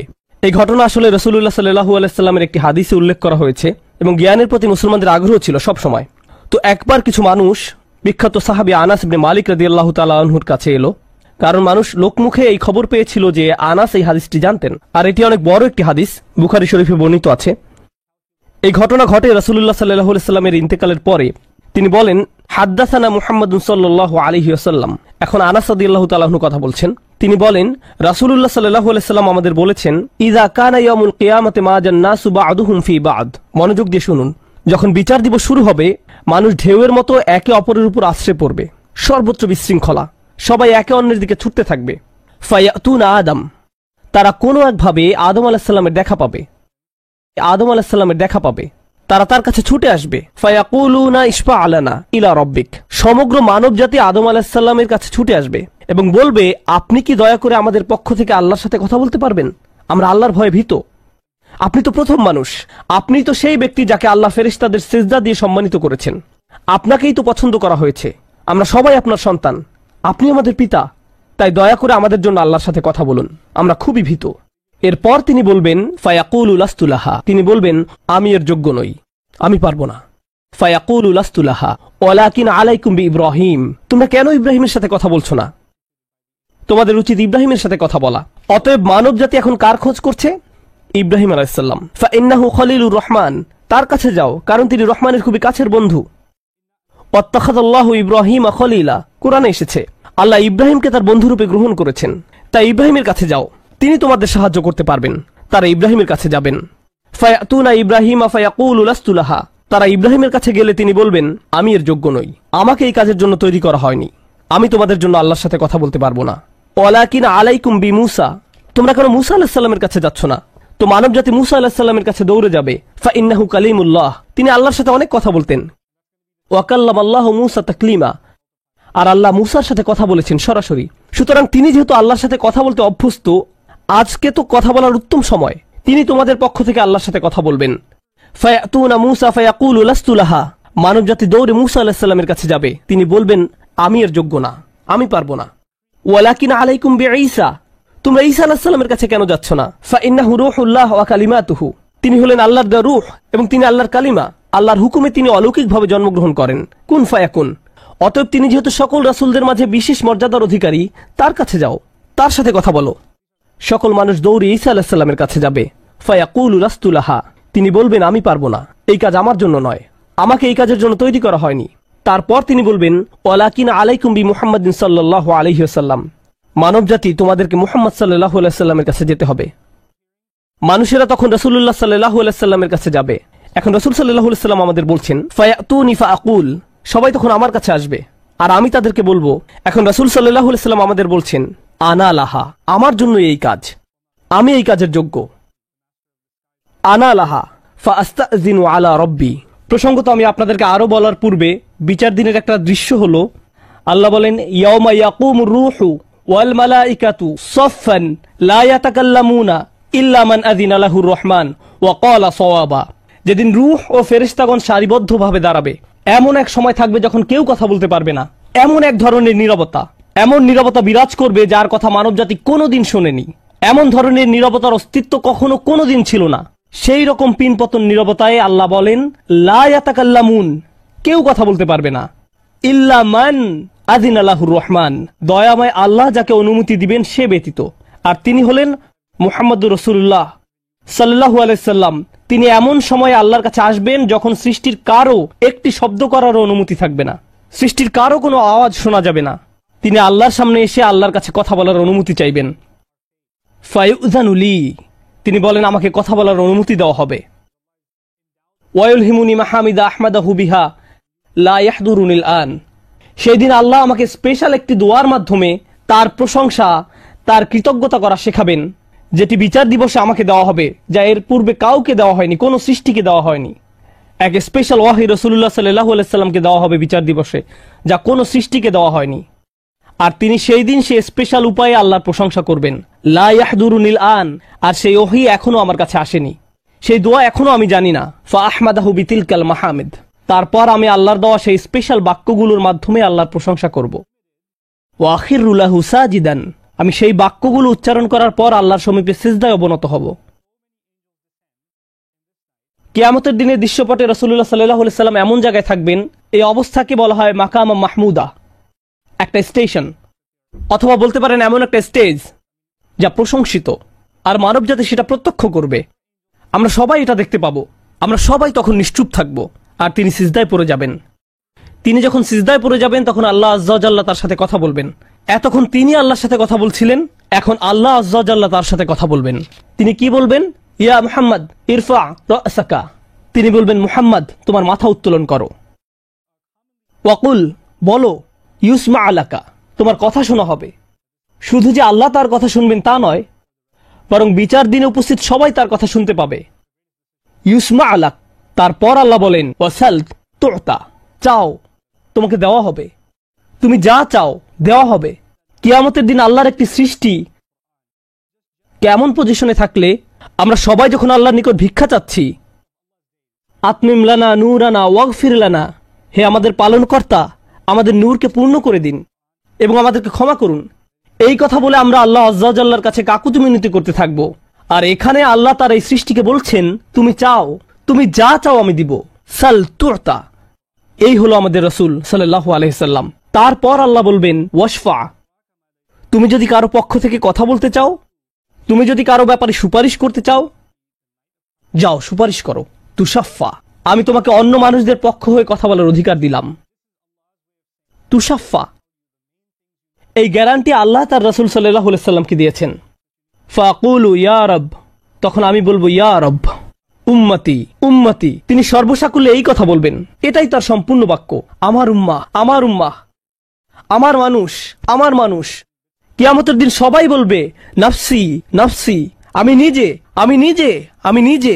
আল্লাহর নবীরা যারা মানুষকে আল্লাহর দ্বীনে আনার জন্য দিবারাত্রি পরিশ্রম করে গিয়েছেন, যেমন ইব্রাহিম আলাইহিস সালাম, যার এই দুনিয়ায় থাকাকালীন সময়ে শুধু একটাই উদ্বেগ ছিল মানুষের মুক্তি, বিচারের দিনে তিনি বলবেন না, যাও অন্য কোথায় যাও, যাও মুসার সাথে কথা বলো। মুসা আলাইহিস সালাম, যিনি বনি ইসরাইল নিয়ে চিন্তিত ছিলেন, তিনি বলবেন না, যাও ঈসার সাথে গিয়ে কথা বলো। আর আমাদের রাসূল সাল্লাল্লাহু আলাইহি সাল্লাম বলবেন, প্রসঙ্গত কোরআনে কিয়ামত দিবসের যে ভয়াবহতার কথা বর্ণনা করা হয়েছে তা একবার চিন্তা করে দেখুন। ইয়াউমা তারাউনাহা তাযহালু কুল্লু মুরদিআতিন আম্মা আরদাআত, প্রত্যেক মা যে তার বাচ্চাকে দুধ খাওয়াচ্ছে তার বাচ্চাকে ফেলে দিবে যেন সে কিছুই না। ইয়াফিরুল মারউ মিন আখিহি ওয়া উম্মিহি ওয়া আবিহি, সেদিন মানুষ তার ভাইয়ের কাছ থেকে পালাবে, মায়ের কাছ থেকে পালাবে, বাবার কাছ থেকে পালাবে, ওয়া সাহিবাতিহি ওয়া বানিহি, তার স্ত্রীর কাছ থেকে পালাবে, ছেলেমেয়ের কাছ থেকে পালাবে। আপনাদের কেউ কেউ হয়তো ইতিমধ্যে স্ত্রীর কাছ থেকে পালিয়ে বেড়ান, তাই আপনাদের কাছে হয়তো এটা অতটা ভীতিপ্রদ নয়। এই আয়াত হয়তো আপনার জন্য ভয়ের নয়, কেউ কেউ ভাবছে অবশেষে। যাই হোক, সমস্ত গুরুত্বের সাথে সেই দিন সবাই কাকে নিয়ে উদ্বিগ্ন থাকবে? নিজেকে নিয়ে। প্রকৃতপক্ষে সেদিন প্রত্যেক ব্যক্তি বলবে ওমান ফিল আরদি জামিআ সুম্মা ইউনজিহ, সবাইকে জাহান্নামে নিয়ে যান এবং বিনিময়ে আমাকে জান্নাতে প্রবেশ করতে দিন। এটাও কোরআনে এসেছে। মানুষ সেদিন এমন মরিয়া হয়ে উঠবে, সেদিন একজন মানুষ আল্লাহর সাথে কথা বলবেন, আর প্রথম যে শব্দগুলো তার মুখ থেকে উচ্চারিত হবে তা হলো উম্মতি উম্মতি। আপনার জন্য আপনার রাসূলের ভালোবাসা এমনই প্রগাঢ় সাল্লাল্লাহু আলাইহি সাল্লাম। আমার উম্মাহ আমার উম্মাহ, যদি আমরা তাকে ভালোবেসে থাকি, তাহলে যেই উম্মতের জন্য আল্লাহ রসুলের এত ভালোবাসা, সেই উম্মতের জন্য আমাদের অন্তরে কিভাবে এত ঘৃণার বাস হয়? কিভাবে সম্ভব এটা? কিভাবে আমাদের পরস্পরের প্রতি এত ক্রোধ, বিচার, সমালোচনা, বিভক্তি, বিদ্বেষ, অনুমান, অহংকার? আর এই মানুষগুলো দাবি করে তারা রাসূলুল্লাহ সাল্লাল্লাহু আলাইহি সাল্লামকে ভালোবাসে। এইসব তুচ্ছ বিষয় ভুলে যেতে এই ভালোবাসা কি যথেষ্ট নয়? আমাদের কোন পার্থক্যগুলো এর চেয়ে বড়? তো যখন রাসূলুল্লাহ সাল্লাল্লাহু আলাইহি সাল্লাম বলবেন উম্মতি উম্মতি, আল্লাহ সুবহানাহু ওয়া তাআলা বলবেন ফায়াকুলু ইনতালিক ফাআখরিজ মিনহা মান কানা ফি কলবিহি মিসকালা শাঈরাতিন মিন ঈমান। মনোযোগ দিয়ে শুনুন, যাও এখান থেকে বের করে নাও যাদের অন্তরে ঈমান আছে, এমনকি এখানে শারিয়া মানে বার্লি দানা, যা সামান্য একটু লম্বা হয়, যাদের অন্তরে এতটুকু পরিমাণ ঈমানও আছে, যে কোনো ঈমান যদি তাদের অন্তরে থেকে থাকে, তাহলে তাদেরকে বের করে নাও। আপনি এগিয়ে যান এবং বের করে নিন। দৃশ্যপটটি কল্পনা করুন, রাসূলুল্লাহ সাল্লাল্লাহু আলাইহি সাল্লাম মানুষকে রাখছেন, যাও যাও যাও, তিনি তাদেরকে সরিয়ে নিচ্ছেন। কিছু মানুষকে নিয়ে যাওয়ার পর ফেরেশতারা থামিয়ে দিলেন, কারণ কারো কারো ঈমান এর চেয়েও ছোট। সামান্য পরিমাণ ঈমান বলতে আসলে কি বোঝায়? কেউ একজন হারাম কোনো কাজে যুক্ত ছিল, সে ভয়ানক কিছু একটা করছিল, কাজটা করে ফেলার পর তার মনে অনুশোচনা জাগ্রত হলো, তার ভেতর থেকে কিছু একটা বলছে এটা খারাপ কাজ, আমার এটা করা উচিত নয়, আল্লাহ আমাকে এটা সম্পর্কে জিজ্ঞাসা করবেন। তারপর কোনো একভাবে তার এই চিন্তাটাকে সে দমিয়ে দিল, থাক এখন চিন্তা করার দরকার নেই। কিন্তু পরবর্তীতে সে আল্লাহর কাছে দোয়া করে বলল, ইয়া আল্লাহ, আমি জানি না কিভাবে এই কুঅভ্যাস থেকে বাঁচব, আমাকে এর থেকে মুক্তি দিন। আমি চাই না এটা আমার জীবনে আর ঘটুক, কিন্তু তবু আমি এটাতে আটকা পড়ে আছি। অতি ক্ষুদ্র ঈমান তার ভেতর থেকে চিৎকার করছে, অন্য কেউ এটা শুনতে পারছে না, তার অন্তর এটা শুনছে। আর আল্লাহ আজ্জা জাল্লা বলছেন, তারা যদি এতটুকু ঈমানও দেখাতে পারে, আপনি এগিয়ে যান, তাদেরকে বের করে নিয়ে আসুন। আপনি তাদেরকে বের করে নিয়ে আসুন। আর তিনি যখন এভাবে মানুষদেরকে বের করে নিয়ে আসবেন, তখন ফেরেশতারা একসময় থামিয়ে দিবেন, কারণ অনেক মানুষের অন্তরে এতটুকু ঈমানও নেই, সামান্য অনুতাপটুকু তাদের অন্তরে ছিল না। থামিয়ে দিবেন, ফাআনতালিক ফাফআল, আমি গিয়ে এমনই করব, সুম্মা আউদ, তারপর আমি ফিরে আসব। অর্থাৎ ফেরেশতারা থামিয়ে দিবে, আর অন্য মানুষেরা সেখানে কাঁদতে থাকবে, আমাদের কি হবে, আমাদের কি হবে। তারপর রাসূলুল্লাহ সাল্লাল্লাহু আলাইহি সাল্লাম ফেরত আসবেন, ফাআহমাদাহু বিতিলকাল মাহামিদ, অতঃপর আমি পুনরায় সেসব প্রশংসা বাক্য দ্বারা আল্লাহর প্রশংসা করব। লক্ষ্য করুন, প্রথমবার তিনি প্রার্থনা করার জন্য অনুমতি চেয়েছিলেন, তাই না? দ্বিতীয়বারের বেলায় অনুমতির কোনো উল্লেখ নেই। লক্ষ্য করেছেন, তিনি আসলে সাথে সাথে আল্লাহর প্রশংসা করা শুরু করবেন। আল্লাহ কি তাকে এমনটি করতে বলেছেন? না, এটা হলো নিজ উম্মতের প্রতি তার অপরিসীম ভালোবাসার বহিঃপ্রকাশ। তিনি আবারও আল্লাহর প্রশংসা করা শুরু করবেন, এই আশায় যে আল্লাহ তাকে অটোমেটিক অনুমতি দিবেন। সুম্মা আখিরু লাহু সাজিদান, আর সিজদায় পড়ে যাব। ফায়াকুলু ইয়া মুহাম্মদ, আমাকে বলা হবে, হে মুহাম্মদ, ইরফা রাসাকা, তোমার মাথা উঠাও। কুল ইউসমা লাকা, বলো তোমার কথা শোনা হবে। ওয়াসাল তুতা, চাও তোমাকে আবার দেওয়া হবে। ওয়াশফা তুশাফা, সুপারিশ করো, সুপারিশ গ্রহণ করা হবে। তোমাকে সুযোগ দেওয়া হবে তাদেরকে বের করে নেয়ার, তোমাকে তাদের জন্য সুপারিশ করার সুযোগ দেওয়া হবে। ফাআকুলু ইয়া রব উম্মতি উম্মতি, আমি তখন বলবো, হে আমার রব, আমার উম্মত, আমার উম্মত। তিনি তো ইতোমধ্যে অল্প ঈমানের অধিকারীদেরকে বের করে নিয়েছেন। ফায়াকুলু ইনতালিক, এরপর আল্লাহ বলবেন, এগিয়ে যাও। ফাআখরিজ মিনহা মান কানা ফি কলবিহি মিসকালা যাররাতিন আও খারদালাতিন মিন ঈমান, তোমাকে সুযোগ দেওয়া হবে তাদেরকে বের করে নেয়ার, সুপারিশ গ্রহণ করা হবে। যাদের অন্তরে এক বিন্দু পরিমাণ ঈমান আছে, বালির দানা নয়, বালির দানা তো এতটুকু লম্বা, বরং বিন্দু পরিমাণ। খারদালা মানে সরিষার দানা, অতি ক্ষুদ্র বিন্দুর মতো। আর যখন আল্লাহ বলছেন এর ওজনের মতো, বর্তমানে আমাদের কাছে ডিজিটাল ওজন মাপার যন্ত্র আছে, আগের দিনে পাল্লা ছিল, তাই আপনি যখন এক মুষ্টি চাল এক পাল্লায় রাখতেন, সেটা হয়তো তেমন একটা ঝুঁকতো না। যদি একটু বেশি করে চাল রাখতেন, তখন একটু ঝুঁকতো। এখন ডিজিটাল ওজন মাপার যন্ত্র দিয়ে গ্রাম, কিলোগ্রাম মাপা হয়। এমনকি সামান্য কয়েক দানা রাখলেও যন্ত্রের স্ক্রিনে ভেসে উঠে 0.001 গ্রাম।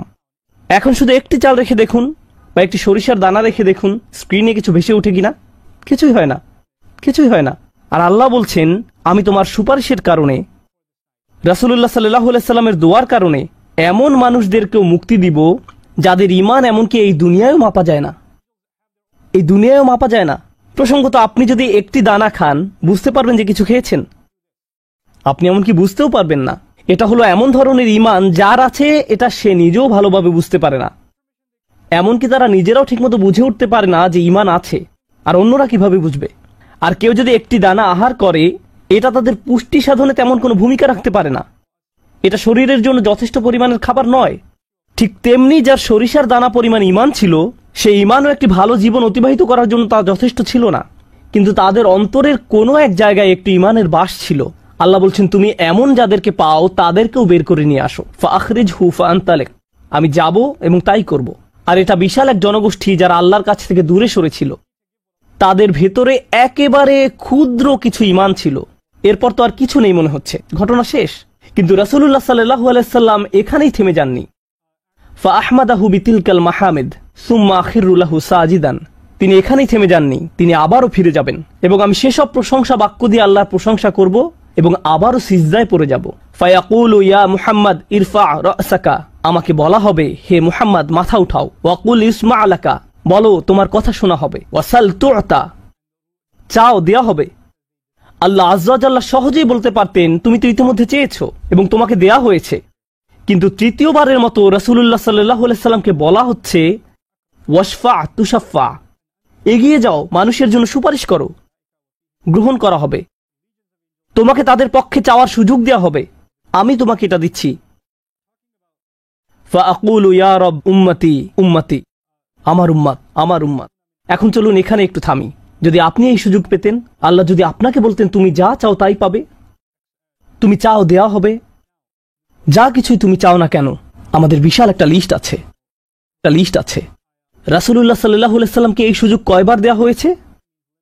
কত মিলিয়ন মানুষকে ইতিমধ্যে রক্ষা করা হয়েছে। তৃতীয়বার তো তিনি নিজের জন্য কিছু চাইতে পারতেন। আমরা তো মানুষ, আল্লাহ যদি বলেন চাও আমি দিব, আর এই মানুষটি আল্লাহর সামনে দাঁড়িয়ে আছেন আর তাকে বলা হচ্ছে, কিন্তু তারপরেও তার জিহ্বায় উম্মাহ উম্মতি উম্মতি। তো আল্লাহ বলবেন, ফায়াকুলু ইনতালিক, সামনে এগিয়ে যাও। ফাখরিজ মান কানা ফি কলবিহি আদনা আদনা আদনা মিসকাল হাব্বাতিন খরদালিম মিন ঈমান, যাও সামনে এগিয়ে যাও এবং এমন প্রত্যেক ব্যক্তিকে বের করে আনো যার একটি সরিষার অতি ক্ষুদ্র অতি ক্ষুদ্র অংশ পরিমাণ ঈমান আছে। এত ক্ষুদ্র বিন্দু যাকে আপনারা হয়তো মাইক্রোস্কোপিক বলবেন। যদি তাদের এক অ্যাটম বা এক সাব অ্যাটমিক কণার পরিমাণ ঈমান থাকে, এই পৃথিবীতে যা দেখা শোনা বা উপলব্ধি করা সম্ভব নয়। যদি তাদের গভীর অবচেতন মনের কোথাও কণা পরিমাণ ঈমান থাকে, যদি তাদের ততটুকু ঈমান থাকে, এগিয়ে যাও এবং তাদের বের করে নিয়ে আসো। যদি তাদের অন্তরে এতটুকু ঈমান থাকে, তো আল্লাহ রাসূলুল্লাহ সাল্লাল্লাহু আলাইহি সাল্লামকে বলবেন, ফাখরিজহু মিনান নার, তাদেরকে আগুন থেকে বের করে আনো। কথাটা মনোযোগ দিয়ে শুনুন, তাদেরকে কোথা থেকে বের করে আনো? আগুন থেকে। অর্থাৎ কিছু মানুষ ইতোমধ্যে জাহান্নামে পতিত হয়ে গেছে। অনেক মানুষ এই হাদিস পড়ে মনে করে আমরা জাহান্নাম থেকে মুক্তি পেয়ে যাব, আগুন আমাদের স্পর্শ করবে না। কিন্তু হাদিস এই কথা বলছে না। রাসূলুল্লাহ সাল্লাল্লাহু আলাইহি সাল্লাম আল্লাহর কাছে কাকুতি মিনতি করছেন, আর এই দিনটি হবে 50,000 বছর লম্বা। অনেক মানুষের বিচার ইতোমধ্যে হয়ে গেছে। আর আমি আপনাদেরকে সেই আগুন সম্পর্কে শুরুতে বলেছিলাম, আপনি যদি এর বাতাসের স্পর্শ পান 1 সেকেন্ডেরও কম সময়ের জন্য, আপনার মনে হবে এর চেয়ে ভয়ঙ্কর আর কোনো শাস্তি হতে পারে না। আর আল্লাহ রাসূল সাল্লাল্লাহু আলাইহি সাল্লাম সেই মানুষগুলোর জন্য আশা ছেড়ে দেননি, তাদের জন্য হতাশ হয়ে পড়েননি। প্রসঙ্গত তারা মুসলিম, তারা কিন্তু মুসলিম, কারণ রাসূল সাল্লাল্লাহু আলাইহি সাল্লাম কি বলছেন, তার মুখ থেকে কোন কথাগুলো উচ্চারিত হয়েছে? উম্মতি উম্মতি। আগুনের মানুষগুলো মুসলমান, ওই মানুষগুলো অমুসলিম নয়, মুসলিম। তো রাসূল সাল্লাল্লাহু আলাইহি সাল্লাম বলেন, ফাআনতালিকু ফাআফআল, আমি যাব এবং সেটাই করব। প্রসঙ্গত রাসূলুল্লাহ সাল্লাল্লাহু আলাইহি সাল্লামের এই কথার সাথে হাদিসের সমাপ্তি হলো। আনাস ইবনে মালিক রাদিয়াল্লাহু তাআলা আনহু তার কাছে আসা লোকদেরকে এতটুকু বর্ণনা করলেন। ফাকুলতু লিবাদি আসহাবিনা, হযরত আনাসের কাছে হাদিস শিখতে আসা একজন বলল, আমি আমার কিছু সঙ্গীকে বললাম, লাউ মারারনা বিল হাসান ওয়া হুয়া মুতাওয়ারিন ফি মানজিলি আবি খলিফা, চলো আমরা হাসান বসরির কাছে যাই। আমরা হাদিসটি আনাসের কাছ থেকে শুনেছি, কিন্তু আমরা জানি এই হাদিসটি হাসানও জানেন, চলো আমরা তার কাছে যাই। প্রসঙ্গত আনাস রাদিয়াল্লাহু তাআলা আনহুর তখন অনেক বয়স হয়ে গিয়েছিল।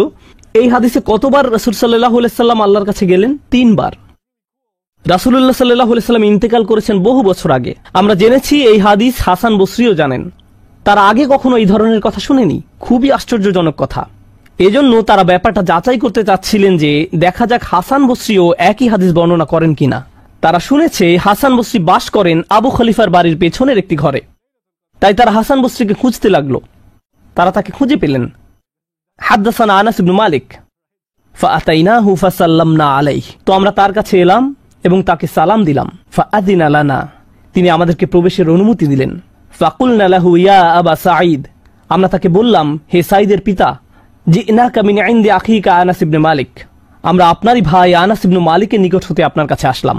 ফালাম নারা মিসলা মা হাদ্দাসানা ফি শাফাআত, শাফাআত বিষয়ে তিনি যেমন বর্ণনা দিয়েছেন তেমনটা বর্ণনা করতে আমরা আর কাউকে দেখিনি। ফাকালা হি, তিনি বললেন ফাহাদ্দাসনাহু বিল হাদিস, আমার কাছে সেটি বর্ণনা করো, দেখি তোমরা আনাসের কাছ থেকে কি শুনেছো। তো তারা তার নিকট সম্পূর্ণ হাদিসটি বর্ণনা করে শোনালেন। ফাআনতাহা ইলা হাযাল মাওদি', আমরা এই পর্যন্ত অর্থাৎ 3 বার রাসূল সাল্লাল্লাহু আলাইহি সাল্লামের সুপারিশের কথা বলে শেষ করলাম। ফাকালা হি, তিনি বললেন আরো বর্ণনা করো। ফাকুলনা লাম ইয়াজিদ লানা আলা হাযা, আমরা বললাম তিনি তো এর অধিক আমাদের কাছে বর্ণনা করেননি, আমাদেরকে এতটুকুই বলেছেন। এখন হাসান কথা বলছেন, লাকাদ হাদ্দাসানি ওয়া হুয়া জামিউ মুনযু 20 সানাতান, তিনি অর্থাৎ আনাস আমার কাছে এই হাদিস বর্ণনা করেছেন যখন তিনি তখন যুবক ছিলেন, 20 বছর আগে। কত বছর আগে? 20 বছর আগে। আমি নিশ্চিত না তিনি কি বাকিটুকু ভুলে গেলেন, নাকি তিনি তোমাদেরকে বাকিটুকু বলেননি কারণ তাহলে তোমরা অলস হয়ে পড়বে। ফালা আদ্রি আনাসি আম কারিহা আন তাত্তাকিলু,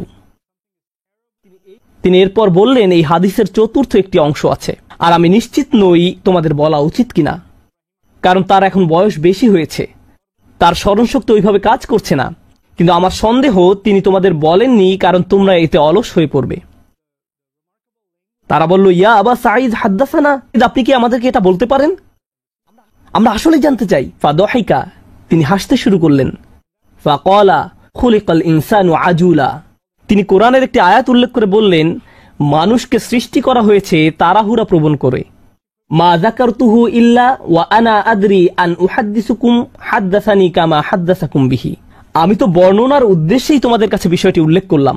তিনি তাদেরকে উৎসুক করে তুলেছিলেন, আমি তোমাদেরকে বলবো তিনি তোমাদের নিকট যা বলেছেন তা সত্য। হাসান আরো বলেন, রাসূলুল্লাহ সাল্লাল্লাহু আলাইহি সাল্লাম বলেন, এরপর আমি চতুর্থবারের মতো ফিরে আসব।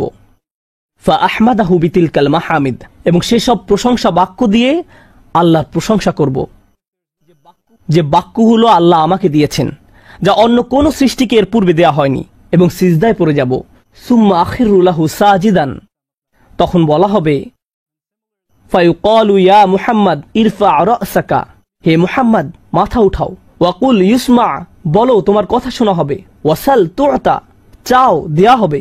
ওয়াশফা তুশাফা, শাফায়াত করো গ্রহণ করা হবে। এই সময়ে এসে এতটুকুর চেয়ে ছোট ঈমানও আর অবশিষ্ট নেই, সকল সম্ভাব্য ঈমানওয়ালাদের মুক্তি হয়ে গেছে।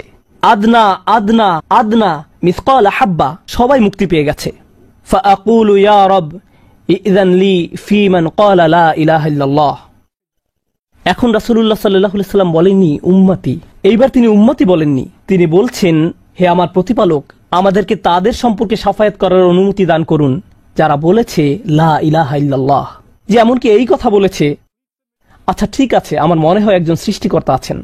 একটি কলেজ ক্যাম্পাসে হয়তো একদল ছাত্র মুসলিম ছাত্রদের সাথে আলোচনা করছে, তখন একজন বলল, আচ্ছা ঠিক আছে, দার্শনিক দৃষ্টিকোণ থেকে মেনে নিলাম একজন ঈশ্বর রয়েছেন, ঠিক আছে আমি মানলাম যে একজন ঈশ্বর আছেন, আমি বলছি না যে আমি মুসলিম, যদি উপাসনা করতেই হয় তাহলে শুধু এক ঈশ্বরের উপাসনা করতে হবে। তাদের অন্তরে কোনো অনুভূতি নেই, তারা কারো ইবাদত করছে না, তারা শুধু এই উপসংহারে পৌঁছেছে। প্রসঙ্গত এই ধরনের একটা সাদৃশ্য পাওয়া যায় সূরা হুজরাতের একটা আলোচনায়। আল্লাহ বলছেন, ফাকালাতিল আরাবু আমান্না কুল লাম তুমিনু ওয়ালাকিন কুলু আসলামনা, বেদুইনরা বলে আমরা ঈমান এনেছি, বলো তোমরা ঈমান আনোনি, বরং তোমরা বলো আমরা আনুগত্য স্বীকার করেছি। তোমরা শুধু ইসলামের প্রাথমিক ধারণা গ্রহণ করেছো। ধারণা থাকে এখানে, আর ঈমান কোথায় থাকে? যাদের অন্তরে কিছু ঈমান ছিল তাদের ইতোমধ্যে নেওয়া হয়ে গেছে। এখন যাদের মাথায় কিছু ধারণা ছিল যে একজন রব আছেন, তারা কোনোদিন ধর্ম প্র্যাকটিস করেনি, তারা ধর্মীয় কোনো কাজই করেনি, তারা শুধু এই ধারণা মেনে নিয়েছিল যে শুধু একজন প্রভুর উপাসনা করতে হবে। রাসূলুল্লাহ সাল্লাল্লাহু আলাইহি সাল্লাম বলছেন, যে কেউ এই সিদ্ধান্তে আসবে যে কেউ বলবে লা ইলাহা ইল্লাল্লাহ, তার জন্য শাফায়াত করার অনুমতি দান করুন। আল্লাহ বলবেন, ফায়াকুলু ওয়া ইজ্জাতি ওয়া জালালি ওয়া কিবরিয়াই ওয়া আযীমাতি, আল্লাহ বলবেন, আমি আমার কর্তৃত্বের শপথ করছি, আমি আমার স্বীয় গৌরবের শপথ করছি, আমি আমার বরত্বের শপথ করছি, আমি আমার মহত্বের শপথ করছি। লা উখরিজান্না মিনহা মান ক্বালা লা ইলাহা ইল্লাল্লাহ, আমি স্বয়ং অবশ্যই তাদের সবাইকে জাহান্নাম থেকে বের করব যারা বলেছে লা ইলাহা ইল্লাল্লাহ। তোমার এই সুপারিশের কারণে। সাল্লাল্লাহু আলাইহি সাল্লাম। জাহান্নাম কতটা ভয়ঙ্কর তার একটা ছোট্ট নমুনা দিয়ে আমি আজকের আলোচনা শুরু করেছিলাম। এখন সব শেষে রাসূলুল্লাহ সাল্লাল্লাহু আলাইহি সাল্লাম আমাদের জন্য এই শাফায়াত করছেন। এই হাদিসটি অন্যতম গুরুত্বপূর্ণ একটি হাদিস। এমনকি 20 বছর পরে আনাস ইবনে মালিক এখন বৃদ্ধ হয়ে গেছেন, মানুষ তখনও তার কাছে শাফায়াত বিষয়ে জানতে এসেছেন। এমনকি আজকের দিনেও এই হাদিসটি অন্যতম শক্তিশালী একটি হাদিস, এবং অন্যতম এই জন্য যে ভুলভাবে ব্যবহার করার একটি বক্তব্য রাসূলুল্লাহ সাল্লাল্লাহু আলাইহি সাল্লামের। কখনোই এর অপব্যবহারের চিন্তাও করবেন না। এটা ফ্রি হয়ে যাওয়ার লাইসেন্স নয়। যদি আমরা মনোযোগের সাথে পড়ি তাহলে আমরা বুঝব যে আল্লাহ এমন মানুষদেরকে জাহান্নাম থেকে বের করে আনার জন্য অনুমতি দেবেন যাদের ঈমান যথেষ্ট ছিল না, যাদের সৎ কাজ যথেষ্ট ছিল না। পক্ষান্তরে এমন অনেক মানুষ থাকবে যাদের অন্তরে ঈমান আছে, যাদের ডান হাতে সৎ কাজ আছে, আর এই সৎ কাজগুলো বিচারের দিনে আলোতে পরিণত হবে। হৃদয়ের ঈমান ও বিচারের দিনে জ্যোতিতে পরিণত হবে। ইয়াসআ নূরুহুম বাইনা আইদিহিম ওয়া বিআইমানিহিম, তাদের বুকের ভেতর থেকে আলো ছুটতে থাকবে এবং তাদের ডান হাত থেকে এই আলো টর্চে পরিণত হবে, গাড়ির হেডলাইটের মতো। চারপাশে থাকবে অন্ধকারাচ্ছন্ন, আর আপনি জান্নাতের দিকে ছুটতে থাকবেন। আপনাকে জাহান্নাম অতিক্রম করে যেতে হবে, এটা আল্লাহর নির্দেশ। ওয়া ইম মিনকুম ইল্লা ওয়ারিদুহা, জান্নাতে যেতে হলে সবাইকে জাহান্নাম অতিক্রম করে যেতে হবে, সবাইকে, এর কোনো ব্যতিক্রম নেই। আর এই ব্রিজ অতিক্রম করতে হলে আপনার আলো লাগবে। যদি আলো না থাকে তাহলে পড়ে যাবেন। তো মানুষ যখন হেঁটে যাচ্ছে তখন অনেকের এত পরিমাণ আলো থাকবে যেন মক্কা থেকে সিরিয়া দেখা যাচ্ছে, আর কারো কারো এত অল্প পরিমাণ আলো থাকবে যে তারা কোনো মতে পায়ের সামনের কিছু অংশ দেখতে পাবে, কারণ তাদের ঈমান দুর্বল ছিল। কিন্তু এই হাদিস এমন মানুষদের সম্পর্কে নয় যাদের সামান্য কিছু আলো থাকবে বা অনেক বেশি আলো থাকবে। এই হাদিস এমন মানুষদের সম্পর্কে যাদের আলো এত স্বল্প পরিমাণ যে এটি দিয়ে কিছুই দেখা যাচ্ছে না, আর যাদের আলো আছে তারা আল্লাহর কাছে ভিক্ষা করতে থাকবে, রব্বানা আতমিম লানা নূরানা ওয়াগফির লানা, আমাদেরকে আমাদের আলো পূর্ণ করে দিন, ব্যাটারি যেন শেষ হয়ে না যায়, আমাদেরকে জান্নাতের গেটে পৌঁছে দিন, আমাদেরকে ক্ষমা করে দিন। আমরা আল্লাহর কাছে ভিক্ষা চাচ্ছি যেন তিনি আমাদের কপালে রাসূলুল্লাহ সাল্লাল্লাহু আলাইহি সাল্লামের শাফায়াত জুড়ে দেন, তিনি যেন আমাদেরকে তাদের অন্তর্ভুক্ত করেন যারা আরশের ছায়ায় থাকবে। আমরা আল্লাহর কাছে প্রার্থনা করছি তিনি যেন আমাদেরকে তাদের অন্তর্ভুক্ত করেন যাদেরকে এমনকি জাহান্নামের আগুনের ঠান্ডা বাতাসও স্পর্শ করবে না। আমরা আল্লাহর কাছে দোয়া করছি তিনি যেন আমাদেরকে তার রাসূলের অনুগত উম্মায় পরিণত করে দেন। তাদের অন্তর্ভুক্ত নয় যাদের ব্যাপারে তিনি অভিযোগ করবেন, বরং তাদের অন্তর্ভুক্ত করুন যাদের জন্য তিনি সুপারিশ করবেন। আগেরবার আমি বলেছিলাম একদল মানুষ সম্পর্কে রাসূলুল্লাহ সাল্লাল্লাহু আলাইহি ওয়াসাল্লাম অভিযোগ করবেন, ইন্না কওমি ইত্তাখাযু হাযাল কুরআনা মাহজুরা, হে আমার রব, নিশ্চয়ই আমার কওম এই কোরআনকে পরিত্যাজ্য গণ্য করেছে। আমরা তাদের অন্তর্ভুক্ত হতে চাই না। আমরা তাদের অন্তর্ভুক্ত হতে চাই যাদের জন্য তিনি আল্লাহর কাছে সুপারিশ করবেন। আল্লাহ যেন আমাদের সবাইকে তার রাসূলের শাফায়াতের যোগ্য করে দেন। শক্তিশালী শারীরিক গঠন কিভাবে পাওয়া যায়? শক্তিশালী পা কিভাবে বানাবেন? শক্তিশালী ব্রেন কিভাবে বানাবেন? শক্ত হাত কিভাবে তৈরি করবেন? আপনার স্ট্যামিনা কিভাবে বাড়াবেন? এই সব কিছু কিভাবে অর্জন করা যায়? আপনারাই বলুন। এক্সারসাইজ, সঠিক খাওয়া, অঙ্কে আরো ভালো কিভাবে করবেন? অনুশীলন, খেলাধুলায় আরো ভালো কিভাবে করতে পারবেন? আরো খেলতে হবে, আরো শিখতে হবে, অনুশীলন করতে হবে। কিন্তু মজার কথা হলো আপনার পা কিন্তু আগে থেকেই আছে, শুধু যথেষ্ট শক্ত না এই আর কি, কিন্তু আছে তো। বেশি শক্তিশালী না এই যা, কিন্তু পা আছে। এমন না যে আপনার পা বানিয়ে নিতে হবে আগে, তাই না? আপনাকে শুধু পায়ের ব্যবহার বাড়াতে হবে, দৌড়াতে হবে। যত দৌড়াবেন ততই শক্ত হবে, ততই স্ট্যামিনা বাড়বে। আপনার ফুসফুস তো আগে থেকেই আছে, কিন্তু ধারণ ক্ষমতা যথেষ্ট নেই। ট্রেডমিলে 3 মিনিট দৌড়ানোর পরেই, তাই না? এমন না যে ফুসফুস নেই, আপনার তো আছে, কিন্তু যথেষ্ট ব্যায়াম করেননি বলে কি হয়নি? শক্তিশালী হয়নি। তাহলে কোরআনের যুক্তিটা হবে আপনার মধ্যে ইতিমধ্যেই কিছু হিকমা আছে, কিন্তু সেটাকে কি করেননি?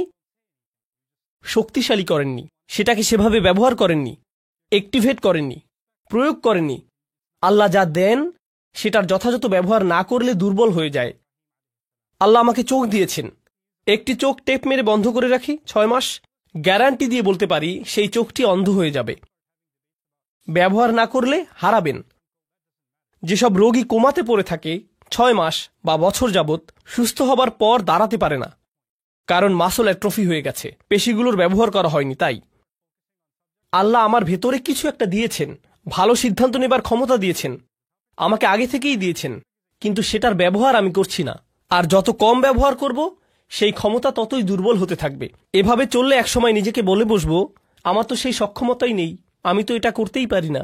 আর ইদানিংকালে সবচেয়ে ভয়ানক বেদনাদায়ক উদাহরণ যা আমি দেখি তা হলো তরুণ যুবকেরা আমার কাছে এসে বলছে, উস্তাদ কিছু একটা বলে আমাকে অনুপ্রাণিত করুন।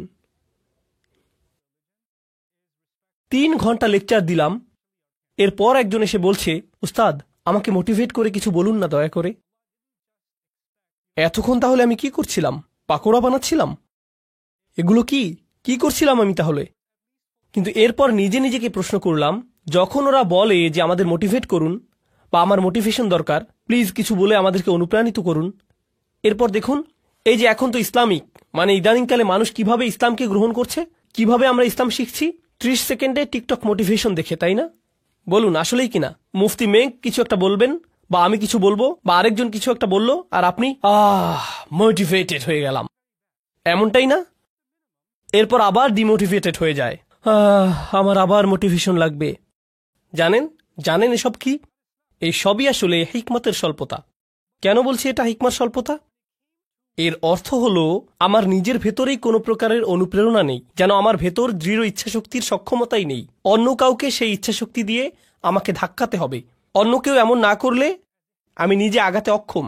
আমার অন্য কারো অনুপ্রেরণা দরকার, অন্য কারো আমাকে ধাক্কানো দরকার। আমি নিজে নিজে ভাবলাম যে আল্লাহ যখন কোরআনে আসহাবুল কাহাফদের কথা বলেন, গুহার ভেতরকার সেই যুবকদের কথা বলেন, তাদের অনুপ্রেরণা কে ছিল? কে অনুপ্রেরণা দিয়েছিল? কি বলেছিল সে? আরে আজকে আমার সেই খারাপ লাগছে। কেউ ভালো কাউকে চেনো? দাঁড়াও, পাহাড়ে উঠতে উঠতে দেখি টিকটকে কোনো মোটিভেশনাল ভিডিও পাই কিনা। পাহাড় বেশি উঁচু তো এজন্য। তাদেরকে কি মোটিভেট করেছিল? তাদের ভেতরেই শক্তিশালী এমন কিছু ছিল যা দিয়ে পুরো সমাজকে তারা চ্যালেঞ্জ করেছিল, সেই তরুণ বয়সেই, তাই না? বলুন। এমন না যে আসমান থেকে কিছু একটা নেমে এসেছিল বা তারা নবী হয়ে গিয়েছিলেন। তারা তো শুধু সাধারণ কিছু তরুণ ছিলেন, একদম সাধারণ যুবক, কিন্তু তারা মোটিভেটেড ছিলেন। মোট কথা আমি যা বলতে চাচ্ছি তা হলো, কোরআনের শক্তিশালী যে কথা বলা হচ্ছে তা হলো মৌলিক হিকমাহ, মৌলিক জ্ঞান, মৌলিক ভদ্রতা, সঠিক কাজ করার ক্ষমতা, এই সবই আপনার মধ্যেই আছে, আগে থেকেই আছে। আরেকটা জিনিস বলবো আপনাদেরকে, কিছুদিন আগেই বলেছিলাম আরেকবার, ইদানিং আমি বেশ ফিল্টার্ড হয়ে গেছি, মানে আগের মতো আর ভদ্র নেই আমি, এটা কাজেই লাগছে বেশি। এমন না যে আমি অভদ্র, মানে সরাসরি বলি আর কি। তো একজন তরুণী এলেন আমার কাছে, তখন জার্মানিতে ছিলাম। তো প্রোগ্রামের পর তিনি এসে বললেন, উস্তাদ আমরা কেন নারী নেতৃত্ব নিয়ে কথা বলি না? নারীদের নেতৃত্বে থাকা উচিত, তাদেরও নেতৃত্বের অধিকার আছে, আমরা কেন এটা নিয়ে আলোচনা করি না? আমি তাকে বললাম, তুমি আমার মেয়ের বয়সী, তাই আমি তোমার সাথে আমার মেয়ের মতো করেই কথা বলবো, ঠিক আছে? সে বলল, হ্যাঁ ঠিক আছে। তখন আমি বললাম, তুমি নিশ্চিত তো কোনো সমস্যা নেই? আমি কিন্তু নিজের মেয়েকে যেভাবে বলি সেভাবে বলবো। সে বলল, হ্যাঁ বলুন।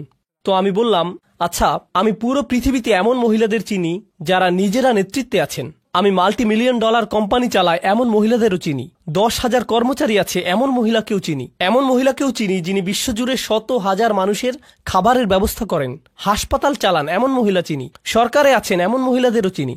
বিশ্বে এমন এমন মহিলাদের আমি চিনি। আর জানো তাদের সবার মধ্যে কমন বিষয়টি কি? তারা কখনোই নেতৃত্ব নিয়ে কথা বলেন না, শুধু কাজ করে যান। তো এখন এই উপদেশ সমস্ত পুরুষ মহিলাদের প্রতি, আপনি কিছু বলতে চান নাকি কিছু করতে চান? যত বেশি বলেন আপনাদের জন্য নেতৃত্ব কত গুরুত্বপূর্ণ সেটা নিয়ে যদি শুধু কথা বলে যেতে থাকেন, তবে 10 বছর পরও এটা নিয়ে কথাই বলতে থাকবেন, যতক্ষণ না পর্যন্ত আপনি খুঁজে বের করে নিচ্ছেন যে কিসের নেতৃত্ব দিতে চান। অন্য কেউ এসে দরজা মেলে ধরবে আর আপনি হেঁটে চলে যাবেন, এমনটা ভাবলে হবে না। আপনার সামনে যদি পাহাড় থাকে, কোনো রাস্তা না থাকে, বেয়ে ওঠা শিখে নিন। এটাই হচ্ছে নেতৃত্ব, বাধা অতিক্রম করা। আপনার সামনে দেয়াল আছে কি নাই পাত্তা দেবেন না, হয় মাটি খুঁড়ুন নইলে বেয়ে উঠুন, এভাবে এগুতে থাকেন। এই মানসিকতা যে কেউই সাহায্য করতে আসবে না, আপনার মধ্যেই সক্ষমতা আছে, আপনার মাঝেই আছে। তো আমাদের শক্তিমত্তার নতুন মানসিকতা তৈরি হবে। আচ্ছা, এই যে হিকমার ধারণা নিয়ে বলছিলাম, আপনাদের বলেছিলাম যে হিকমা এসেছে হুকুম থেকে, অর্থ হলো চোয়াল, মনে আছে? মানে কারো হিকমা আছে মানে তার প্রবল ইচ্ছা শক্তি আছে, তার ইচ্ছে শক্তিশালী, কোনো বিষয়ে সিদ্ধান্ত নিয়ে ফেললে সেটাই চূড়ান্ত। এখন কিভাবে হিকমার স্বল্পতা আমাদের ক্ষতি করছে, হারিয়ে দিয়েছে কিভাবে, সেটার একটা উদাহরণ দেই। তা হলো মানুষ নিজের উদ্দেশ্যকে বারবার সন্দেহ করে। উস্তাদ আমি নামাজ পড়ি, কিন্তু আসলে আল্লাহর জন্য নামাজ পড়ি কিনা সন্দেহ হচ্ছে। কেন এত সন্দেহ? জানি না আসলে। এই যে আমাদের নিয়তে সমস্যা হতে পারে। আপনাদের নিয়ত এত দুর্বল কেন? আপনাদের নিয়তে কি সমস্যা? এখানে কেন এসেছেন? আসলে আমি তো কিছু শিখতে এসেছি, কিন্তু এখানে এসে আনন্দও পেয়েছি, হেসেছি। এখন আমি কি এখানে কৌতুক উপভোগ করতে এসেছি নাকি আল্লাহর জন্য এসেছি? আমি কি আল্লাহর জন্য হেসেছিলাম নাকি হাসির কৌতুক করেছিলেন শুধুমাত্র এজন্যই মজা পেয়ে হেসেছি? তাই জানি না নিয়ত নষ্ট হলো নাকি। আরে ভাই চুপ, নিজেকে আর নির্যাতন করবেন না, ইচ্ছে শক্তিটা একটু বাড়ান। কি করছেন সেটা নিয়ে স্পষ্ট আছেন তো? একবার নিজের কাছে স্পষ্ট হলে বারবার সন্দেহ করা বাদ দিন। ইসলামে আমরা এভাবে ওসিডি ডেভেলপ করে ফেলেছি, সারাক্ষণ নিজের নিয়ত বিশুদ্ধ আছে কিনা তা নিয়ে সন্দেহ করি। তাছাড়া শুনে রাখুন, নিয়ত বিশুদ্ধ না হলে সেটা আপনি টের পাবেন, খুব ভালো করেই টের পাবেন। বারবার নিজেকে প্রশ্ন করতে হবে না, নিয়ত ঠিক আছে তো?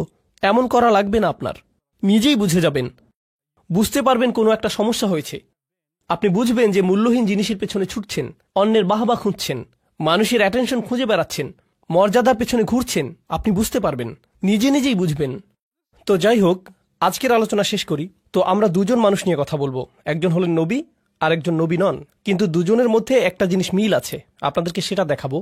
কারণ এখন হতে আমরা শুধু তাত্ত্বিক হিকমার কথা বলবো না, বরং কোরআনের কোথায় কোথায় হিকমার কথা আছে সেগুলো দেখব। তো সর্বপ্রথম আমরা দেখব দাউদ আলাইহিস সালামের ঘটনাতে। কোরআনের এখানে আপনারা পাবেন, আপনাদের অনেকের ফোনেই কোরআন অ্যাপ আছে, সেখানে খুলে দেখতে পারেন ইনশাআল্লাহ। আমিও খুলছি, এখান থেকেই আপনাদের সাথে পড়ছি, ঠিক আছে? তো এটা হলো সূরা নাম্বার ৩৮ সদ, আয়াত নাম্বার ১৭। আচ্ছা, উসবির আলা মা ইয়াকুলুন আযকুর আবদানা দাউদ যাল আইদ ইন্নাহু আওয়াব। এখানে বলছে ধৈর্য ধরুন। নবীকে বলা হচ্ছে যে তারা যা কিছুই বলে সেগুলোর উপর ধৈর্য ধরুন, আর আমার বান্দা দাউদের কথা স্মরণ করুন। তার ছিল ক্ষমতা, তার প্রচণ্ড ক্ষমতা ছিল, বারবার আল্লাহর কাছে ফিরে আসত। ইন্নাহু আওয়াব। ইন্না সাখখারনাল জিবালা মাআহু, আমি তার জন্য পাহাড় পর্বতসমূহকে বশীভূত করেছিলাম। ইউসাব্বিহনা বিল আশিয়্যি ওয়াল ইশরাক, তারা আল্লাহর গুণগান করত, মানে পর্বতরাও তার সাথে রাত আর দিনের বেলা আল্লাহর প্রশংসা করত। অত্তয়রা মাহশুরত, আর পাখিরাও তার চারপাশে ভিড় জমাত। কুল্লুল্লাহু আওয়াব, তারা বারবার তার কাছে ফিরে আসত। ওয়াশাদাদনা মুলকাহু, এই জায়গাটাতে আমাদের আলোচনার বিষয়বস্তু। আর আমি তাকে দিয়েছিলাম, তার রাজত্ব শক্তিশালী করেছিলাম। ও আতাইনাহুল হিকমা, আর তাকে দিয়েছিলাম হিকমত। যেহেতু আমাদের আলোচনাটাই হলো হিকমতের, তাই না?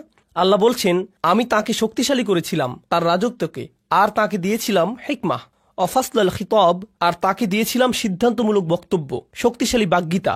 আচ্ছা, এখন যখন আল্লাহ বললেন যে তিনি তাকে হিকমা দিয়েছেন, তাই তিনি এখন তার ব্যাপারে একটা ঘটনা জানাবেন। পুরো ঘটনার বিস্তারিত আলোচনায় যাব না, সংক্ষেপে শুধু বলবো দাউদ আলাইহিস সালাম তার কক্ষে ছিলেন। আল্লাহ বলেন ওয়াহাল আতাকা নাবাউল খসম, আপনার কাছে বিবাদকারী লোকদের খবর এসেছে কি? ইজ তাসাওয়ারুল মিহরাব, দাউদ আলাইহিস সালাম ছিলেন রাজা, আর রাজারা তো থাকে রাজপ্রাসাদে, আর রাজার কক্ষ সাধারণত প্রাসাদের একদম উঁচুতে থাকে, নিরাপদ স্থানে। তো যেখানে নামাজ পড়ে, তো তিনি তার কক্ষে ইবাদত করছিলেন। মিহরাব হলো ঘরের সেই কোণার অংশ যেটা একটু আড়াল, যেখানে নামাজ পড়ে। তিনি ইবাদত শেষে পেছনে ফিরেই দেখলেন তার ঘরে কয়েকজন মানুষ। চিন্তা করুন তো, তার নিজের শোবার ঘরে, একদম ভেতরের ঘরে ঢুকে গেছে তারা। তাহলে কল্পনা করতে পারেন, এই যে আমাদের আমেরিকায় হোয়াইট হাউস আছে, তাই না? আর এই হোয়াইট হাউসে তো নিরাপত্তার অতিরিক্ত অনেকগুলো স্তর আছে।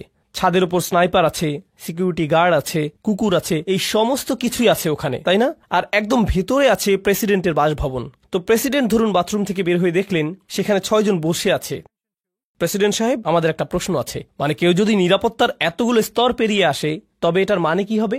হত্যা করতে এসেছে, তাই না? মানে তো এটাই। কিভাবে তারা এতগুলো নিরাপত্তা স্তর পেরিয়ে একদম বেডরুমে এসে উপস্থিত হয়, বুঝতেই পারছেন। তো তিনি ফিরে দেখলেন এতগুলো মানুষ। ইদ দাখালু আলা দাউদ, তারা মিহরাবে দাউদের কাছে এলো। ফফাজি আমিন হুম, তিনি তাদের দেখে ভয় পেয়েছিলেন, হতবাক হয়ে গিয়েছিলেন, কি হচ্ছে এখানে, তাই না? তাছাড়া দেখুন, দাউদ আলাইহিস সালাম কিন্তু শুধু রাজাই ছিলেন না, তিনি সামরিক নেতাও ছিলেন। আর সামরিক নেতাদের কিন্তু শত্রু থাকে, আর তাই তারা যদি তাদের ব্যক্তিগত স্থানে কাউকে দেখতে পায়, তবে বুঝে ফেলে যে এখানে হত্যার চেষ্টা হবে। তো তারা বলল লা তাখফ খসমানা বাগা বাদুনা আলা বাদ, আরে না না না, ভয় পাবেন না, আমাদের শুধু একটি সমস্যা হয়েছে, আমরা তো শুধু আপনার পরামর্শ চাই। কোরআনের ঘটনাগুলো ভালোভাবে বোঝার জন্যে আমি যা করি তা হলো নিজেকে সেই অবস্থায় কল্পনা করি। এজন্য আমি কল্পনা করলাম যে এই যে এখানের প্রোগ্রাম শেষ করে আমার হোটেলে ফিরে গেলাম, আমার হোটেল রুমের বাথরুমে গিয়ে ফ্রেশ হয়ে নিলাম, এরপর বের হয়ে দেখি সেখানে আপনাদের ৮ জন বসে আছেন আমার বিছানায়। উস্তাদ, তখন আপনার সাথে কথা বলার সুযোগ পাইনি। আমার একজন কাজিন এই হোটেলে কাজ করে, তাই একটি প্রশ্ন আছে। আপনি এক ভিডিওতে বলেছিলেন, আরে আমি তো ওখানে ভয়ে ভূত হয়ে যাব।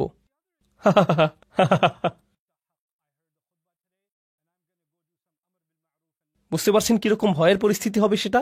আর সেই অবস্থায় আমি কি ভাবছি, আপনাদের উত্তর দেব নাকি রুম থেকে বের করে দেব, পুলিশ ডাকবো নাকি নিজে দৌড়ে পালাবো?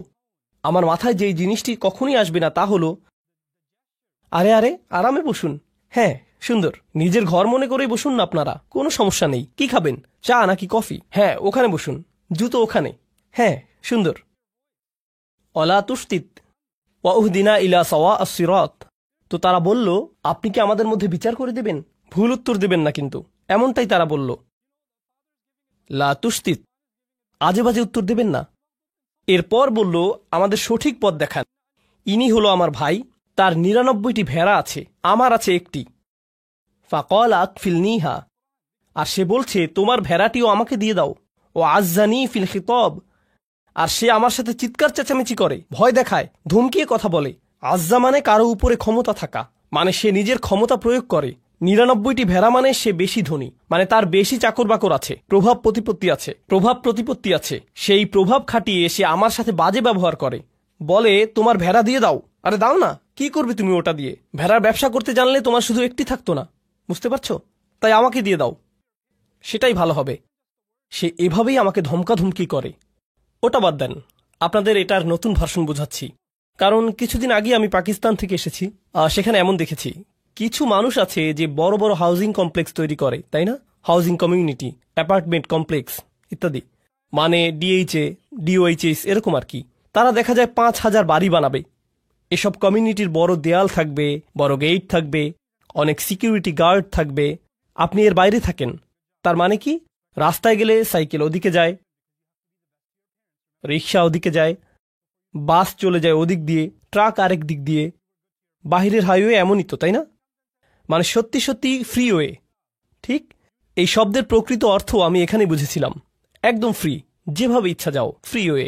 কিন্তু তাদের গেট দিয়ে ঢুকলে হঠাৎ দেখবেন আপনি বিদেশে চলে এসেছেন। রাস্তাগুলো পরিষ্কার, সবকিছুই শান্ত, নিয়মতান্ত্রিক, সবাই ট্রাফিক আইন মেনে চলছে, মল আছে ভালো ভালো, মানুষগুলো মনে করছে তারা খুব ইংরেজি পারে, আরো কত কিছু। আমি তাদের কিছু রেস্টুরেন্টে গিয়েছিলাম, তারা কোন জিনিসকে ইংরেজি মনে করে সেটা দেখতে।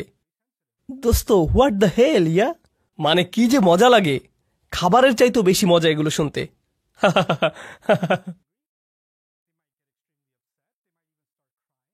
আচ্ছা, তো কোরআনে ফিরে যাই। তো তারা যা করে তা হলো এসব হাউজিং সোসাইটি বানায়, কিন্তু তার মধ্যখানে একজন থাকে খুবই পুরনো জীর্ণ শীর্ণ একটা বাসা নিয়ে। সে এটা বিক্রি করবেই না, তার জমি বিক্রি করার কোনো ইচ্ছেই নেই।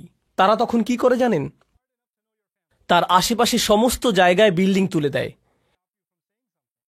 এমনকি ঘর থেকেও বেরোতে পারে না, কোনো রাস্তা নেই, কিছুই না, ঢুকতেও পারে না। তার একটাই পথ থাকে, বিক্রি করে দেয়া। কারণ তারা ওখানে পুরো জায়গা নিয়ে একটি শপিং মল বানাবে। মানে কিছু মানুষ থাকে খুবই ক্ষমতাধর, অনেক টাকা তাদের, আবার কেউ কেউ থাকে তাদের কিছু সম্পদ আছে তবে কোনো ক্ষমতা নেই। একজনের ৯৯টা আছে আর অন্যজনের কি একটি। যার ৯৯টা আছে সে একজনওয়ালার উপর খবরদারি করে।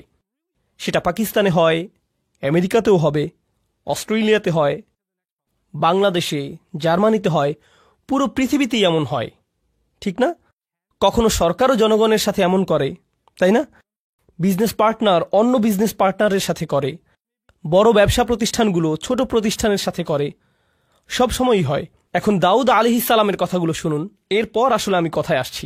এখন দাউদ আলাইহিসসালামের কথাগুলো শুনুন, এরপর আসল কথায় আসছি। দাউদ আলাইহিসসালাম বলছেন, আমি শুধুমাত্র আমাদের আলোচনার সাথে সম্পর্কিত অংশটি বলছি। ওয়া ইন্না কাসীরাম মিনাল খুলাতা লা ইয়াবগি বা'দুহুম আলা বা'দ। মূলত ব্যবসায়ী সম্পর্কে জড়িত আছে এমন বহু সংখ্যক মানুষ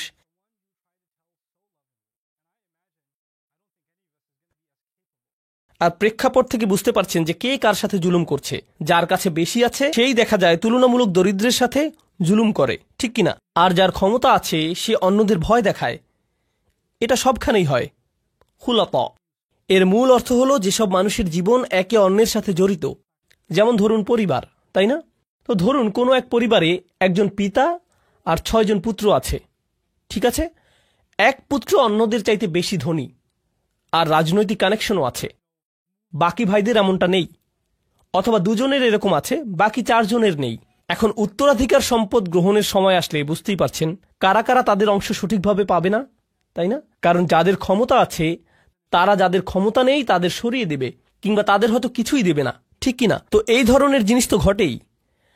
তাই দাউদ আলাইহিস সালাম বলছেন, অনেক ক্ষেত্রে যেসব মানুষ একে অন্যের সাথে সংযুক্ত তারা একে অন্যের ক্ষতি করে থাকে। ঠিক এই বক্তব্যটা দিলেন তিনি। এরপর বললেন, ইল্লাল্লাযীনা আমানু ওয়া আমিলুস সলিহাত ওয়া কলিলুম মা হুম। তবে যারা ঈমান আনে আর ভালো আমল করে তারা ছাড়া, আর তারা সংখ্যায় কতই না কম। অর্থাৎ যারা আসলে ঈমানদার আর ভালো কাজ করে তাদের একটি চিহ্ন হলো যে তারা ব্যবসায়িক চুক্তি নষ্ট করে না। তিনি বললেন, কত কম তারা। দাউদের এই যে কথাটি চিন্তা করে দেখুন, আল্লাহ ব্যাখ্যা করে বলছেন হিকমা জিনিসটা কি। আল্লাহ শুধু বললেন, আল্লাহ দাউদকে কি দিয়েছেন? হিকমা। এখন লোকেরা তার কাছে এসে বলল, এই হলো আমাদের মামলা, আর তিনি বিচার করার আগে বললেন, আচ্ছা শুনুন, এরকম প্রচুর হয়, কিন্তু এটা যে প্রচুর হয় এই ধারণাটি দাউদ কোত্থেকে পেলেন? তিনি কি ওহী থেকে পেয়েছেন? কি মনে হয়? নাকি প্রচুর প্রচুর মামলা ঝামেলা থেকে অভিজ্ঞতা অর্জন করেছেন? তিনি প্রচুর সংখ্যক সমস্যা নিয়ে ডিল করেছেন। তিনি তো শাসক, বনি ইসরায়েলের সর্দার, তাদের নিয়েই তো তিনি থাকেন সারাক্ষণ। বহু বহু নজির দেখেন তিনি। আপনারা জানেন, আমার জীবনের সবচাইতে গভীর আর সূক্ষ্ম আলোচনা হয়েছে মিলিটারি জেনারেল, বিচারক আর আইনজীবীদের সাথেই। এসব লোক থেকে আপনি অনেক শিখতে পারবেন। যেমন তাদের জিজ্ঞেস করলাম, তো আপনি এই বেঞ্চে 50 বছর যাবৎ কাজ করে কি শিখেছেন? তারা বলেন, মাত্র 30 মিনিটের আলোচনায় তা আপনি শিখতে পারবেন না। আমি বললাম, শুরু তো সবখানেই থাকে, আগে শুরু তো করি, কিছু একটা অন্তত বলুন। ঠিক এই ধরনের অভিজ্ঞ মানুষদের থেকে অনেক কিছু শিখেছি আমি। কোরআন এখানে করেছেটা কি অসাধারণ। কোরআন বলছে যে জীবনের অভিজ্ঞতাগুলো সেগুলোই আপনাকে শেখাবে। কি শেখাবে? প্রজ্ঞা। আর আল্লাহ যখন বললেন যে তিনি দাউদ আলাইহিস সালামকে হিকমা দিয়েছেন, এটাই তিনি বলেছেন, তাই না? আল্লাহ মূলত বলছেন যে তিনি দাউদ আলাইহিস সালামকে জীবনের বাস্তব অভিজ্ঞতা দিয়েছেন, যেগুলো তিনি শিখেছেন মানুষ কিভাবে চলে, সমাজ কিভাবে কাজ করে। এই প্রজ্ঞারই অংশ থেকে তিনি এই মামলা বুঝে নিচ্ছেন, মানুষের আচরণ বুঝছেন। বুঝতে পারছেন আমি কি বলছি? হিকমার পক্ষে অসাধারণ একটা উদাহরণ কিন্তু এটা। এখন এর আগে আপনারা হয়তো ভাবতেন হিকমা এমন কিছু যা আল্লাহর কাছ থেকে আসে, হয়তো আধ্যাত্মিক কিছু একটা, মানে আপনি খুবই ইবাদত করলে হয়তো হিকমা চলে আসবে। এটাও কোরআনে আছে, যদিও এটা হিকমাতের আধ্যাত্মিক একটা অর্থ, কিন্তু এই আলোচনায় হিকমাতের ভিন্ন একটা স্তরের কথা এসেছে। মনে হয় যেন একেবারেই ধর্মনিরপেক্ষ একটা ব্যাপার, ধর্মের সাথে কোনো সংযোগই নেই যেন। কি এটা তাহলে? বিচারক হিসেবে তার কাজ, তিনি মানুষকে অনেক আজে বাজে কাজ করতে দেখেছেন, অনেক কিছু শিখেছেন, অনেক কিছু শিখিয়েছে এসব তাকে।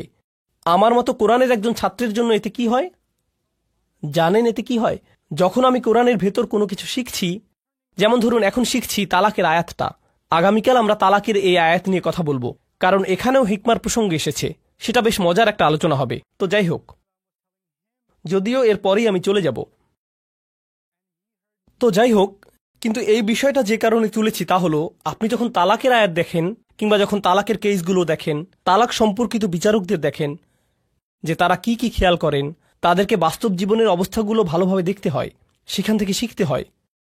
তাই যখন আমি তালাকের আয়াত পড়ি, তখন আমি সত্যি সত্যি একজন ডিভোর্স অ্যাটর্নির সাথে কথা বলি, ম্যারেজ কাউন্সিলরদের সাথে কথা বলি, মনোবিজ্ঞানীদের সাথে কথা বলি, তালাকের অভিজ্ঞতা আছে এমন লোকদের সাথেও কথা বলি। বুঝতে পারছেন?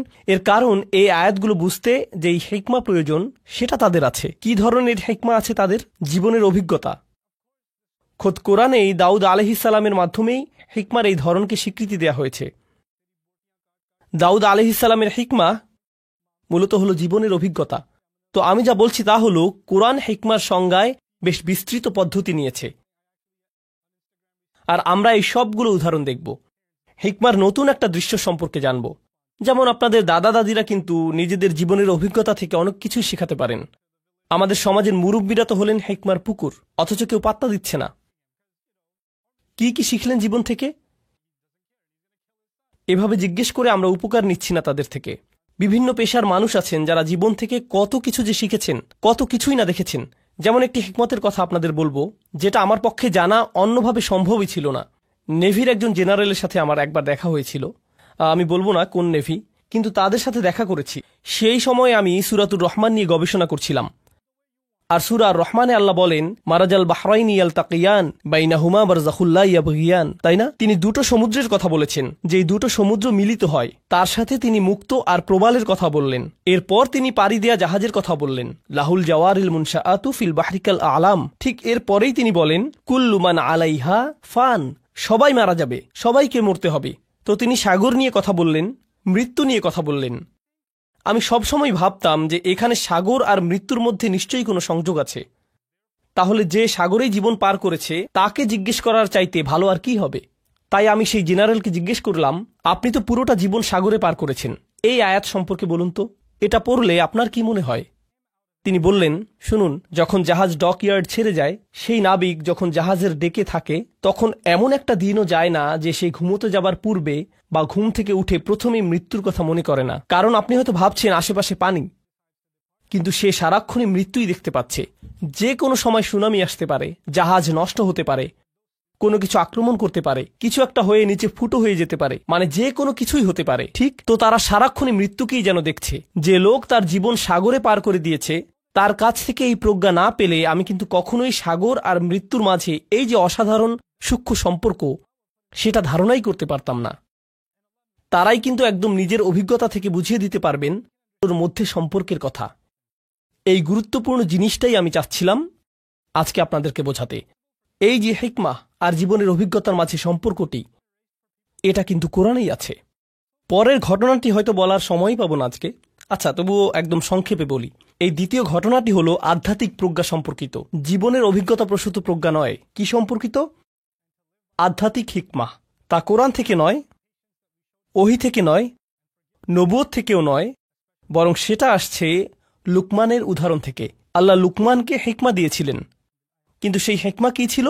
পুরো দুনিয়া সম্পর্কে চিন্তাভাবনা করার পর, জীবন নিয়ে ভাবার পর, একজন পিতা হবার পর যেই হিকমা লুকমানের এলো, তা হচ্ছে আপনাকে শুধু শুকরগুজার হতে হবে। আনিশকুরলিল্লাহ, শুকরগুজার হতে হবে আপনাকে।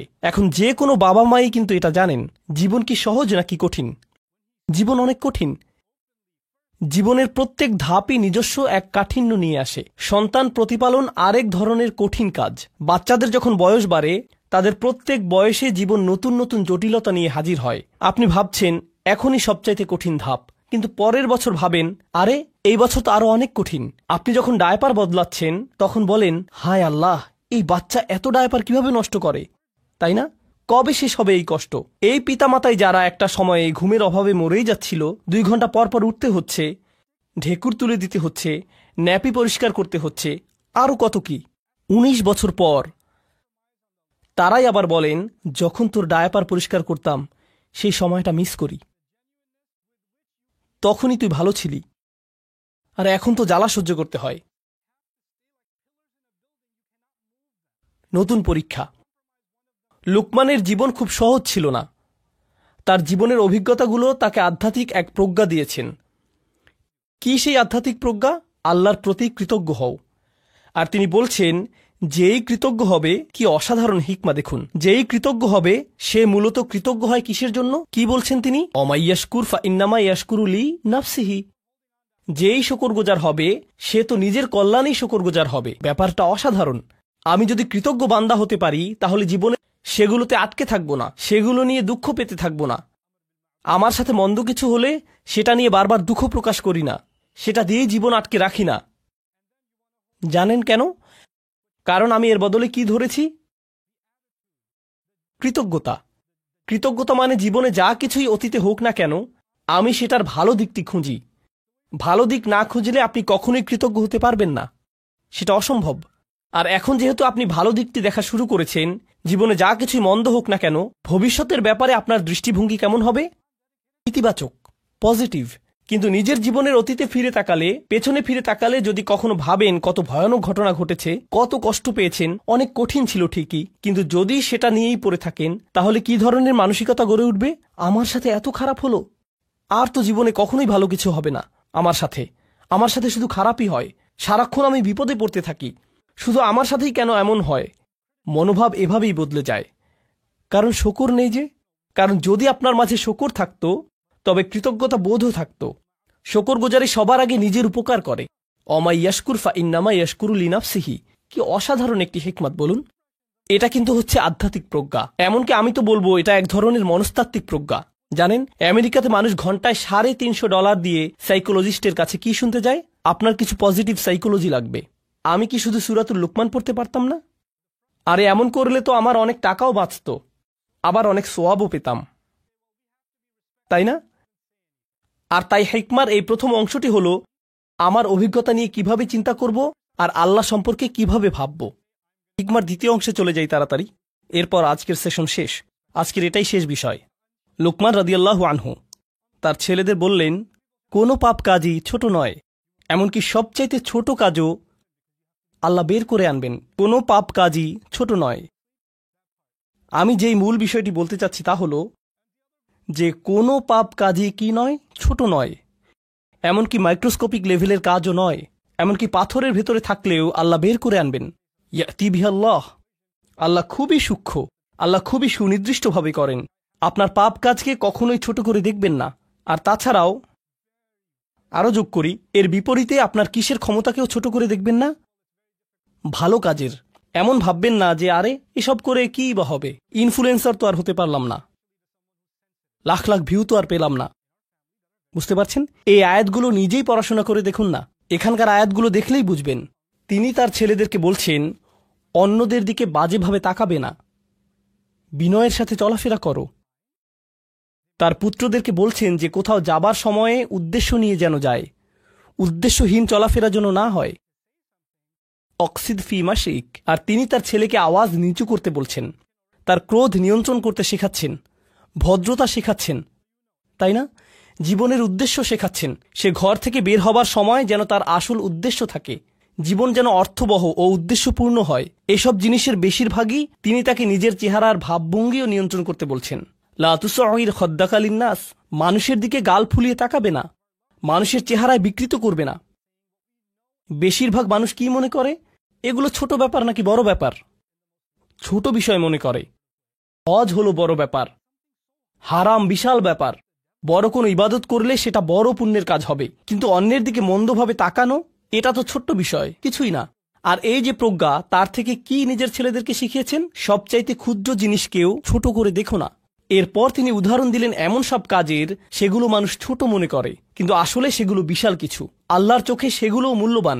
আপনি কিভাবে কথা বলেন, কিভাবে চলেন ফেরেন, আপনার মুখভঙ্গি কেমন, নিজের গলার স্বর কিভাবে ব্যবহার করেন, কি ভাষায় কথা বলেন সবার সাথে। ইন্না আনকারাল আসওয়াতি লা সাউতুল হামির। তিনি এই প্রজ্ঞা, এই আধ্যাত্মিক হিকমা শিখেছেন কিভাবে? কোনো ওহী থেকে কিন্তু তিনি এই হিকমা শিখেননি। এছাড়া মজার বিষয় হলো, অনেক মানুষ দেখবেন আপনারা যারা নিজেরা মুসলিম না হলেও লুকমানের উপদেশ মেনে চলে, তারা অন্যদের সাথে সদয় ভদ্র ব্যবহার করে, তারা উদ্দেশ্যপূর্ণ, তাই না? অন্যদের ছোট করে দেখেন না, তারা অন্য কারো উপর গলার স্বর উঁচু করে না। তাদের সব গুণ আছে। এই গুণগুলো তারা কোত্থেকে পেয়েছে? মাঝে মাঝে হয়তো মনে হয় এদের তো ইমানই নেই, তবুও কিভাবে ইসলামিক মূল্যবোধ পেল তারা? কারণ হলো হিকমাহ, সার্বজনীন বিষয়। কারণ হিকমাহ হলো সার্বজনীন বিষয়। আল্লাহ যাকে চান তাকে এটা দিতে পারেন। তো এর সাথে আজকের সেশন আমরা শেষ করছি ইনশাআল্লাহ। বারাকাল্লাহু লি ওয়া লাকুম। আসসালামু আলাইকুম ওয়া রাহমাতুল্লাহি তাআলা ওয়া বারাকাতুহু। দেখুন, আমাদের পূর্বের জাতি বনী ইসরাইলকে আল্লাহ কিতাব দান করেছেন। আমাদের যেমন কুরআন রয়েছে, তাদেরকেও অন্য কিতাব দেওয়া হয়েছিল। কুরআন যাকে বর্ণনা করেছে অন্য কুরআন হিসেবে, অর্থাৎ আগের কিতাব। তারা তাদের কিতাবকে গুরুত্ব দিয়ে গ্রহণ করেনি। তাদের মাঝে বেশ কিছু বিভ্রান্তিমূলক ধারণা গড়ে ওঠে। আমরা যদিও এত ভালো মুসলমান নই, সমস্যা নেই। আল্লাহ যদি আমাদের দোজখে ফেলেনও, সবচেয়ে খারাপ পরিস্থিতিতে আল্লাহ যদি আমাদের জাহান্নামে ফেলেনও, এটা হবে সাপ্তাহিক ছুটির মতো, কয়েকদিন মাত্র। কারণ তিনি আমাদের এতই ভালোবাসেন যে মুসলমানরা শেষমেশ তো জান্নাতে যাবেই। তাই আমরা যদিও জাহান্নামে যাই, সেটা হবে অল্প কিছু দিনের জন্য, সমস্যা নেই। লান তামাসসানা নারু ইল্লা আইয়ামাম মা'দুদাত। গুটি কয়েকদিন ছাড়া আগুন কখনো আমাদের স্পর্শ করবে না, কিছুদিন মাত্র। ব্যাপারটা হলো, জান্নাত জাহান্নামের পূর্বে বিচার দিবস রয়েছে, যেটি একদিনের জন্য, সেটা 1000 বছর লম্বা হবে। জান্নাত বা জাহান্নাম নয়, আল্লাহর কথা অনুযায়ী শুধু বিচারের দিনটি এত লম্বা হবে। আর বিচারের দিনটি হবে মাত্র একদিনের, আর জান্নাত জাহান্নাম চিরকালের জন্য। তাই কেউ যখন বলে গুটি কয়েকদিন, তাকে এখনকার দিনের হিসেবে চিন্তা করলে তো হবে না। বর্তমানে পৃথিবী তার অক্ষ বরাবর ঘুরে, আমরা সূর্যের উদিত হওয়া এবং অস্ত যাওয়া দেখি। কিন্তু কিয়ামতের দিন সূর্য, চাঁদ এবং পৃথিবীর সবকিছুকে ধ্বংস করে নতুন একটা ব্যবস্থাপনা তৈরি করা হবে। তাই আমরা এখন যেভাবে 24 ঘন্টার হিসেব করি সেভাবে রাত দিনের হিসাব করলে তো চলবে না যখন আখিরাত শুরু হবে। চলুন তাহলে সবার আগে এই ধারণাটি আমাদের মাথা থেকে ফেলে দেই। কোরআনের বহু জায়গায় জাহান্নামের আলোচনা করা হয়েছে, কিন্তু আমি শুধু কোরআন থেকে একটি বর্ণনা আপনাদের সামনে উপস্থাপন করতে চাই। আমার মতে এটি আল কোরআনের জাহান্নামের সবচেয়ে গুরুত্বপূর্ণ বর্ণনা। কোরআনের একজন ছাত্র হিসেবে আমি মনে করি এই বর্ণনাটি জাহান্নাম সম্পর্কে জানার শুরু মাত্র। কেউ যদি এই বর্ণনাটি বুঝতে পারে তাহলে সে জাহান্নাম সম্পর্কে যথেষ্ট জানে। আয়াতটি শুরু করা হয়েছে এই কথা বলে, ওয়ালা ইন মাসসাতহুম, এমনকি যদিও। যখন আমরা বাংলায় বলি যদি আমি সেখানে যাই, যদি আমি সেখানে যাই তাহলে তোমার সাথে দেখা হবে, কিন্তু কেউ যখন বলে যদিও আমি যাই, এর মানে হলো যাওয়ার সম্ভাবনা ক্ষীণ। তাই আয়াতটি যদিও দিয়ে শুরু হওয়ার মাধ্যমে এমন কিছু ঘটার সম্ভাবনা কমিয়ে দিয়েছে। এভাবে বলার মাধ্যমে আল্লাহ কোনো কিছুর উপর জোর কমিয়ে দেন। সহজ কথায় তিনি বাক্যটিকে দুর্বল করে দিচ্ছেন। যদিও, যদিও কি?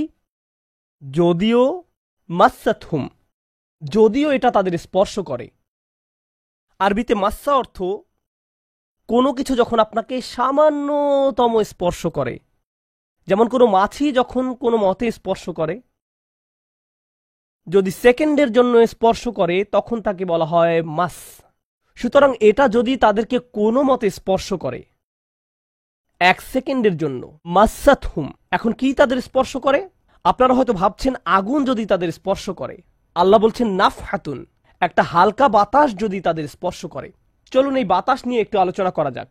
আরবিতে নাফহাতুন বলতে বোঝায় দরজা বন্ধ করলে যখন সামান্য একটু বাতাস এসে পড়ে, পর্দা নড়ে ওঠে, অথবা কেউ জানালা বন্ধ করলে যেভাবে হালকা বাতাসে পর্দা নড়ে ওঠে। এই বাতাসের যা বাহির থেকে ভেতরে আসে বা ভেতর থেকে বাহিরে যায় দুই ধরনের আছে। একটি হলো লাফহা, লাম যোগে, আরেকটি হলো নাফহা। লাম যোগে লাফহা মানে বাতাসটি গরম, আর নুন যোগে নাফহা মানে বাতাসটি ঠান্ডা। আল্লাহ বলছেন এমনকি যদি ঠান্ডা বাতাস তাদেরকে স্পর্শ করে, যদি ঠান্ডা বাতাস তাদেরকে স্পর্শ করে তোমার প্রতিপালকের শাস্তি থেকে। তিনি এই আয়াতে জাহান্নাম কাউকে স্পর্শ করার কথা বলছেন না। তিনি এই আয়াতে আগুন কাউকে স্পর্শ করার কথা বলছেন না। তিনি এমনকি গরম বাতাস কাউকে স্পর্শ করার কথাও বলছেন না। তিনি আগুনের ঠান্ডা অংশের কথা বলছেন, আর এটা আপনাকে চিরকালের জন্য স্পর্শ করছে না। প্রসঙ্গত আমরা ফিজিক্সে পদার্থের 3টি অবস্থার কথা শিখেছি: সলিড, লিকুইড এবং গ্যাস। সলিড বা কঠিন কিছু যদি স্পর্শ করে আমরা তা অনুভব করতে পারি। এই মুহূর্তে গ্যাস আমাদেরকে স্পর্শ করছে, বাতাস এখন আমাদেরকে স্পর্শ করছে, আমরা এটা অনুভব করি না। আর এই আয়াতে আল্লাহ বর্ণনা করছেন কি তাদের স্পর্শ করছে? বাতাস তাদেরকে স্পর্শ করছে। কোন ধরনের বাতাস? অপেক্ষাকৃত গরম বাতাস নাকি ঠান্ডা বাতাস? ঠান্ডা বাতাস। ঠান্ডা বাতাস কোন রকম তাদেরকে স্পর্শ করছে। এই আয়াতের সবচেয়ে উল্লেখযোগ্য বিষয় হলো, আমি একটু আগে নাফহা এবং লাফহার কথা বলেছিলাম। অন্য কথায় তারা এখনো জাহান্নামে প্রবেশ করেনি, তারা এর দিকে অগ্রসর হচ্ছে। আর জাহান্নামের অপেক্ষাকৃত ঠান্ডা বাতাস এসে কোনো মতে তাদেরকে স্পর্শ করল, তখন তাদের প্রতিক্রিয়া কি? চিৎকার করে বলে উঠবে, ইয়া ওয়াইলানা, হায়, সবচেয়ে কঠিনতম শাস্তি আমাদের জন্য শুরু হয়ে গেছে। ইন্না কুন্না যালিমিন, আমরা সব সময় অপরাধী ছিলাম। তারা সাথে সাথে তাদের সব অপরাধ স্বীকার করবে। যে কারণে এই আয়াতটি আমি সংক্ষেপে আপনাদের নিকট উপস্থাপন করলাম। প্রথমত, এই আয়াতে আল্লাহ জাহান্নামের শাস্তির অভিজ্ঞতা বর্ণনা করছেন না। আল্লাহ সকল বিশ্বাসীকে জাহান্নামের আগুন থেকে মুক্ত রাখুন। কিন্তু আল্লাহ এখানে বর্ণনা করছেন এমনকি জাহান্নামের আগুনের কাছে গেলে এবং ক্ষণিকের জন্য এর বাতাসের সামান্য স্পর্শ লাগলে একজন মানুষ চিন্তা করা শুরু করবে এর চেয়ে আর ভয়ঙ্কর কোনো শাস্তি হতে পারে না। এজন্যই আল্লাহ দোজখের আগুন সম্পর্কে বলছেন, ইন্নাহা সাআত মুস্তাকাররাও ওয়া মুকামা, নিশ্চয়ই তা অবস্থানস্থল ও আবাসস্থল হিসাবে কতই না নিকৃষ্ট। অল্প এবং বেশি যে কোনো সময়ের জন্য ওটা কত নিকৃষ্ট জায়গা। 1 সেকেন্ডের জন্য এটা ভাববেন না যে আমি তো খারাপ, আল্লাহ যদি আমাকে জাহান্নামে ফেলেনও এক সময় তো আমি এখান থেকে মুক্তি পাবো। এই ধরনের চিন্তাকে কখনো প্রশ্রয় দিবেন না। এই ভূমিকা দেওয়ার পর যখন বিচার দিবস শুরু হবে, যখন সমগ্র মানব জাতি একত্রিত হবে, তারা জানে না কোথায় যাবে, তারা জানে না কোন দিকে ফিরবে। এই ঘটনা আসলে রাসূলুল্লাহ সাল্লাল্লাহু আলাইহি সাল্লামের একটি হাদিসে উল্লেখ করা হয়েছে এবং জ্ঞানের প্রতি মুসলমানদের আগ্রহ ছিল সব সময়। তো একবার কিছু মানুষ বিখ্যাত সাহাবী আনাস ইবনে মালিক রাদিয়াল্লাহু তাআলা আনহুর কাছে এলো, কারণ মানুষ লোকমুখে এই খবর পেয়েছিল যে আনাস এই হাদিসটি জানতেন, আর এটি অনেক বড় একটি হাদিস, বুখারী শরীফে বর্ণিত আছে। এই ঘটনা ঘটে রাসূলুল্লাহ সাল্লাল্লাহু আলাইহি সাল্লামের ইন্তেকালের পরে। তিনি বলেন, হাদ্দাসানা মুহাম্মাদুন সাল্লাল্লাহু আলাইহি ওয়াসাল্লাম। এখন আনাস রাদিয়াল্লাহু তাআলা আনহু কথা বলছেন। তিনি বলেন, রাসূলুল্লাহ সাল্লাল্লাহু আলাইহি ওয়াসাল্লাম আমাদের বলেছেন, ইযা কানা ইয়াউমুল কিয়ামাতি মাজান নাসু বা'দুহুম ফি বা'দ। মনোযোগ দিয়ে শুনুন। যখন বিচার দিবস শুরু হবে, মানুষ ঢেউয়ের মতো একে অপরের উপর আশ্রে পড়বে, সর্বত্র বিশৃঙ্খলা, সবাই একে অন্যের দিকে ছুটতে থাকবে। ফায়াতুনা আদম, তারা কোনো একভাবে আদম আলাইহিস সালামের দেখা পাবে। আদম আলাইহিস সালামের দেখা পাবে, তারা তার কাছে ছুটে আসবে। ফায়াকুলুনা ইশফা আলানা ইলা রাব্বিক। সমগ্র মানব জাতি আদম আলাইহিস সালামের কাছে ছুটে আসবে এবং বলবে, আপনি কি দয়া করে আমাদের পক্ষ থেকে আল্লাহর সাথে কথা বলতে পারবেন? আমরা আল্লাহর ভয়ে ভীত। আপনি তো প্রথম মানুষ, আপনি তো সেই ব্যক্তি যাকে আল্লাহ ফেরেশতাদের সিজদা দিয়ে সম্মানিত করেছেন। আপনাকেই তো পছন্দ করা হয়েছে। আমরা সবাই আপনার সন্তান, আপনি আমাদের পিতা, তাই দয়া করে আমাদের জন্য আল্লাহর সাথে কথা বলুন, আমরা খুবই ভীত। এরপর তিনি বলবেন, ফায়াকুলু লাস্তু লাহা, তিনি বলবেন, আমি এর যোগ্য নই, আমি পারবো না। ফায়াকুলু লাস্তু লাহা ওয়ালাকিন আলাইকুম বিইব্রাহিম, তোমরা কেন ইব্রাহিমের সাথে কথা বলছো না? তোমাদের উচিত ইব্রাহিমের সাথে কথা বলা। অতএব মানব জাতি এখন কার খোঁজ করছে? ইব্রাহিম আলাইহিস সালাম। ফাইন্নাহু খলিলুর রহমান, তার কাছে যাও, কারণ তিনি রহমানের খুবই কাছের বন্ধু। ওয়াত্তাখাযাল্লাহু ইব্রাহিমা খলিলা, কুরআনে এসেছে আল্লাহ ইব্রাহিমকে তার বন্ধুরূপে গ্রহণ করেছেন। তাই ইব্রাহিমের কাছে যাও, তিনি তোমাদের সাহায্য করতে পারবেন। তারা ইব্রাহিমের কাছে যাবেন। ফায়াতুনা ইব্রাহিমা ফায়াকুলু লাস্তু লাহা, তারা ইব্রাহিমের কাছে গেলে তিনি বলবেন, আমি এর যোগ্য নই, আমাকে এই কাজের জন্য তৈরি করা হয়নি, আমি তোমাদের জন্য আল্লাহর সাথে কথা বলতে পারবো না। ওয়ালাকিন আলাইকুম বিমূসা, তোমরা কেন মূসা আলাইহিস সালামের কাছে যাচ্ছ না? তো মানব জাতি মূসা আলাইহিস সালামের কাছে দৌড়ে যাবে। ফাইন্নাহু কালিমুল্লাহ, তিনি আল্লাহর সাথে অনেক কথা বলতেন। ওয়াকাল্লামাল্লাহু মূসা তাকলিমা, আর আল্লাহ মূসার সাথে কথা বলেছেন সরাসরি। সুতরাং তিনি যেহেতু আল্লাহর সাথে কথা বলতে অভ্যস্ত, আজকে তো কথা বলার উত্তম সময়, তিনি তোমাদের পক্ষ থেকে আল্লাহর সাথে কথা বলবেন। ফায়াতুনা মূসা ফায়াকুলু লাস্তু লাহা, মানব জাতি দৌড়ে মূসা আলাইহিস সালামের কাছে যাবে, তিনি বলবেন, আমি এর যোগ্য না, আমি পারবো না। ওয়ালাকিন আলাইকুম বিঈসা, তোমরা ঈসা আলাইহিস সালামের কাছে কেন যাচ্ছ না? ফাইন্নাহু রূহুল্লাহ ওয়া কালিমাতুহু, তিনি হলেন আল্লাহর দেওয়া রূহ এবং তিনি আল্লাহর কালিমা, আল্লাহর হুকুমে তিনি অলৌকিকভাবে জন্মগ্রহণ করেন। কুন ফায়াকুন, অতএব তিনি যেহেতু সকল রাসূলদের মাঝে বিশেষ মর্যাদার অধিকারী, তার কাছে যাও, তার সাথে কথা বলো। সকল মানুষ দৌড়ে ঈসা আলাইহিস সালামের কাছে যাবে। ফায়াকুলু লাস্তু লাহা, তিনি বলবেন, আমি পারবো না, এই কাজ আমার জন্য নয়, আমাকে এই কাজের জন্য তৈরি করা হয়নি। তারপর তিনি বলবেন, ওয়ালাকিন আলাইকুম বি মুহাম্মাদিন সাল্লাল্লাহু আলাইহি ওয়াসাল্লাম, মানব জাতি তোমাদেরকে মুহাম্মদ সাল্লাল্লাহু আলাইহি ওয়াসাল্লামের কাছে যেতে হবে। মানুষেরা তখন রাসূলুল্লাহ সাল্লাল্লাহু আলাইহি ওয়াসাল্লামের কাছে যাবে। এখন রাসূল সাল্লাল্লাহু আলাইহি ওয়াসাল্লাম আমাদের বলছেন, ফায়াতুনি ফাআকুল, সবাই তখন আমার কাছে আসবে আর আমি তাদেরকে বলবো। এখন রাসূল সাল্লাল্লাহু আলাইহি ওয়াসাল্লাম আমাদের বলছেন, আনা লাহা, আমার জন্য এই কাজ, আমি এই কাজের যোগ্য। আনা লাহা ফাআস্তাযিনু আলা রাব্বি। প্রসঙ্গত আমি আপনাদেরকে আরো বলার পূর্বে বিচার দিনের একটা দৃশ্য হলো, আল্লাহ বলেন, ইয়াউমা ইয়াকুমুর রূহু ওয়াল মালাইকাতু সাফফান লা ইয়াতাকাল্লামুনা ইল্লা মান আযিনা লাহুর রহমান ওয়া ক্বালা সাওয়াবা। যেদিন রূহ ও ফেরেশতাগণ সারিবদ্ধভাবে দাঁড়াবে, এমন এক সময় থাকবে যখন কেউ কথা বলতে পারবে না। এমন এক ধরনের নীরবতা, এমন নীরবতা বিরাজ করবে যার কথা মানবজাতি কোনোদিন শোনেনি।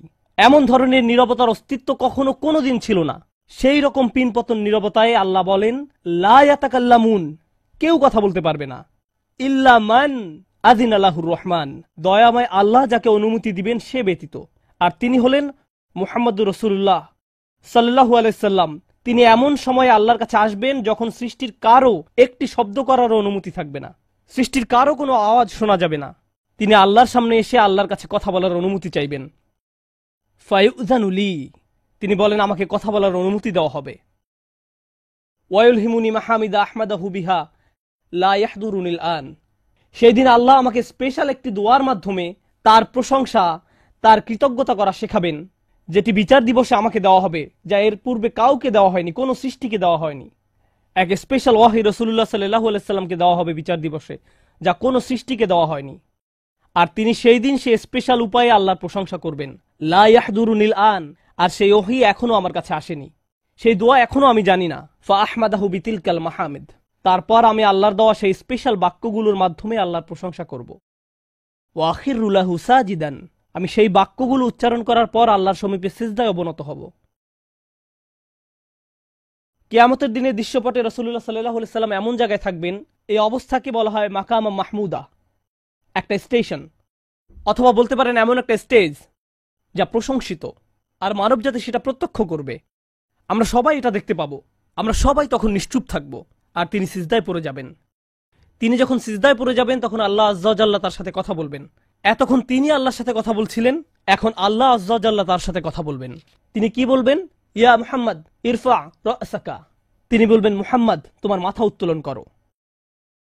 ওয়াকুল, বলো, ইউসমা আলাকা, তোমার কথা শোনা হবে। শুধু যে আল্লাহ তার কথা শুনবেন তা নয়, বরং বিচার দিনে উপস্থিত সবাই তার কথা শুনতে পাবে। ইউসমা আলাক, তারপর আল্লাহ বলেন ওয়াসাল তুতা, চাও তোমাকে দেওয়া হবে, তুমি যা চাও দেওয়া হবে। কিয়ামতের দিন আল্লাহর একটি সৃষ্টি কেমন পজিশনে থাকলে আমরা সবাই যখন আল্লাহর নিকট ভিক্ষা চাচ্ছি, আতমিম লানা নূরানা ওয়াগফির লানা, হে আমাদের পালনকর্তা, আমাদের নূরকে পূর্ণ করে দিন এবং আমাদেরকে ক্ষমা করুন, এই কথা বলে আমরা আল্লাহ আজ্জা ওয়া জাল্লার কাছে কাকুতি মিনতি করতে থাকব। আর এখানে আল্লাহ তার এই সৃষ্টিকে বলছেন তুমি চাও, তুমি যা চাও আমি দিব। সাল তুতা, এই হলো আমাদের রাসূল সাল্লাল্লাহু আলাইহি সাল্লাম। তারপর আল্লাহ বলবেন ওয়াশফা, তুমি যদি কারো পক্ষ থেকে কথা বলতে চাও, তুমি যদি কারো ব্যাপারে সুপারিশ করতে চাও, যাও সুপারিশ করো। তুশাফা, আমি তোমাকে অন্য মানুষদের পক্ষ হয়ে কথা বলার অধিকার দিলাম। তুশাফা, এই গ্যারান্টি আল্লাহ তার রাসূল সাল্লাল্লাহু আলাইহি সাল্লামকে দিয়েছেন। ফাকুলু ইয়া রব, তখন আমি বলবো ইয়া রব, উম্মতি উম্মতি, তিনি সর্বসাকুল্যে এই কথা বলবেন, এটাই তার সম্পূর্ণ বাক্য, আমার উম্মাহ আমার উম্মাহ, আমার মানুষ আমার মানুষ। কিয়ামতের দিন সবাই বলবে নাফসি নাফসি, আমি নিজে আমি নিজে আমি নিজে। আল্লাহর নবীরা যারা মানুষকে আল্লাহর দ্বীনে আনার জন্য দিবারাত্রি পরিশ্রম করে গিয়েছেন, যেমন ইব্রাহিম আলাইহিস সালাম, যার এই দুনিয়ায় থাকাকালীন সময়ে শুধু একটাই উদ্বেগ ছিল মানুষের মুক্তি। বিচারের দিনে তিনি বলবেন না, যাও অন্য কোথায় যাও, যাও মুসার সাথে কথা বলো। মুসা আলাইহিস সালাম, যিনি বনী ইসরাইল নিয়ে চিন্তিত ছিলেন, তিনি বলবেন না, যাও ঈসার সাথে গিয়ে কথা বলো। আর আমাদের রাসূল সাল্লাল্লাহু আলাইহি সাল্লাম বলবেন, প্রসঙ্গত কোরআনে কিয়ামত দিবসের যে ভয়াবহতার কথা বর্ণনা করা হয়েছে তা একবার চিন্তা করে দেখুন। ইয়াউমা তারাউনাহা তাযহালু কুল্লু মুরদিআতিন আম্মা আরদাআত, প্রত্যেক মা যে তার বাচ্চাকে দুধ খাওয়াচ্ছে তার বাচ্চাকে ফেলে দিবে যেন সে কিছুই না। ইয়াফিরুল মারউ মিন আখিহি ওয়া উম্মিহি ওয়া আবিহি, সেদিন মানুষ তার ভাইয়ের কাছ থেকে পালাবে, মায়ের কাছ থেকে পালাবে, বাবার কাছ থেকে পালাবে। ওয়া সাহিবাতিহি ওয়া বানিহি, তার স্ত্রীর কাছ থেকে পালাবে, ছেলেমেয়ের কাছ থেকে পালাবে। আপনাদের কেউ কেউ হয়তো ইতিমধ্যে স্ত্রীর কাছ থেকে পালিয়ে বেড়ান, তাই আপনাদের কাছে হয়তো এটা অতটা ভীতিপ্রদ নয়। এই আয়াত হয়তো আপনার জন্য ভয়ের নয়, কেউ কেউ ভাবছে অবশেষে। যাই হোক, সমস্ত গুরুত্বের সাথে সেই দিন সবাই কাকে নিয়ে উদ্বিগ্ন থাকবে? নিজেকে নিয়ে। প্রকৃতপক্ষে সেদিন প্রত্যেক ব্যক্তি বলবে ওমান ফিল আরদি জামিআ সুম্মা ইউনজিহ, সবাইকে জাহান্নামে নিয়ে যান এবং বিনিময়ে আমাকে জান্নাতে প্রবেশ করতে দিন। এটাও কোরআনে এসেছে। মানুষ সেদিন এমন মরিয়া হয়ে উঠবে, সেদিন একজন মানুষ আল্লাহর সাথে কথা বলবেন, আর প্রথম যে শব্দগুলো তার মুখ থেকে উচ্চারিত হবে তা হলো উম্মতি উম্মতি। আপনার জন্য আপনার রাসূলের ভালোবাসা এমনই প্রগাঢ় সাল্লাল্লাহু আলাইহি সাল্লাম, আমার উম্মাহ আমার উম্মাহ। যদি আমরা তাকে ভালোবেসে থাকি, তাহলে যেই উম্মতের জন্য আল্লাহ রাসূলের এত ভালোবাসা, সেই উম্মতের জন্য আমাদের অন্তরে কিভাবে এত ঘৃণার বাস হয়? কিভাবে সম্ভব এটা? কিভাবে আমাদের পরস্পরের প্রতি এত ক্রোধ, বিচার, সমালোচনা, বিভক্তি, বিদ্বেষ, অনুমান, অহংকার? আর এই মানুষগুলো দাবি করে তারা রাসূলুল্লাহ সাল্লাল্লাহু আলাইহি সাল্লামকে ভালোবাসে। এইসব তুচ্ছ বিষয় ভুলে যেতে এই ভালোবাসা কি যথেষ্ট নয়? আমাদের কোন পার্থক্যগুলো এর চেয়ে বড়? তো যখন রাসূলুল্লাহ সাল্লাল্লাহু আলাইহি সাল্লাম বলবেন উম্মতি উম্মতি, আল্লাহ সুবহানাহু ওয়া তাআলা বলবেন ফায়াকুলু ইনতালিক, এগিয়ে যাও। ফাআখরিজ মিনহা মান কানা ফি কলবিহি মিসকালা শাইরাতিন মিন ঈমান, মনোযোগ দিয়ে শুনুন, যাও এখান থেকে বের করে নাও যাদের অন্তরে ঈমান আছে, এমনকি এখানে শারিয়া মানে বার্লি দানা, যা সামান্য একটু লম্বা হয়, যাদের অন্তরে এতটুকু পরিমাণ ঈমানও আছে, যে কোনো ঈমান যদি তাদের অন্তরে থেকে থাকে, তাহলে তাদেরকে বের করে নাও। আপনি এগিয়ে যান এবং বের করে নিন। দৃশ্যপটটি কল্পনা করুন। রাসূলুল্লাহ সাল্লাল্লাহু আলাইহি সাল্লাম মানুষকে রাখছেন, যাও যাও যাও, তিনি তাদেরকে সরিয়ে নিচ্ছেন। কিছু মানুষকে নিয়ে যাওয়ার পর ফেরেশতারা থামিয়ে দিলেন, কারণ কারো কারো ঈমান এর চেয়েও ছোট। সামান্য পরিমাণ ঈমান বলতে আসলে কি বোঝায়?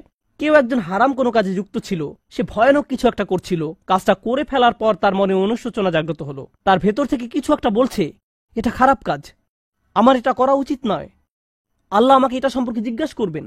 তারপর কোনো একভাবে তার এই চিন্তাটাকে সে দমিয়ে দিল, থাক এখন চিন্তা করার দরকার নেই। কিন্তু পরবর্তীতে সে আল্লাহর কাছে দোয়া করে বলল, ইয়া আল্লাহ, আমি জানি না কিভাবে এই কুঅভ্যাস থেকে বাঁচব, আমাকে এর থেকে মুক্তি দিন। আমি চাই না এটা আমার জীবনে আর ঘটুক, কিন্তু তবু আমি এটাতে আটকা পড়ে আছি। অতি ক্ষুদ্র ঈমান তার ভেতর থেকে চিৎকার করছে, অন্য কেউ এটা শুনতে পারছে না, তার অন্তর এটা শুনছে। আর আল্লাহ আজ্জাজাল্লাহ বলছেন, তারা যদি এতটুকু ঈমানও দেখাতে পারে, আপনি এগিয়ে যান, তাদেরকে বের করে নিয়ে আসুন।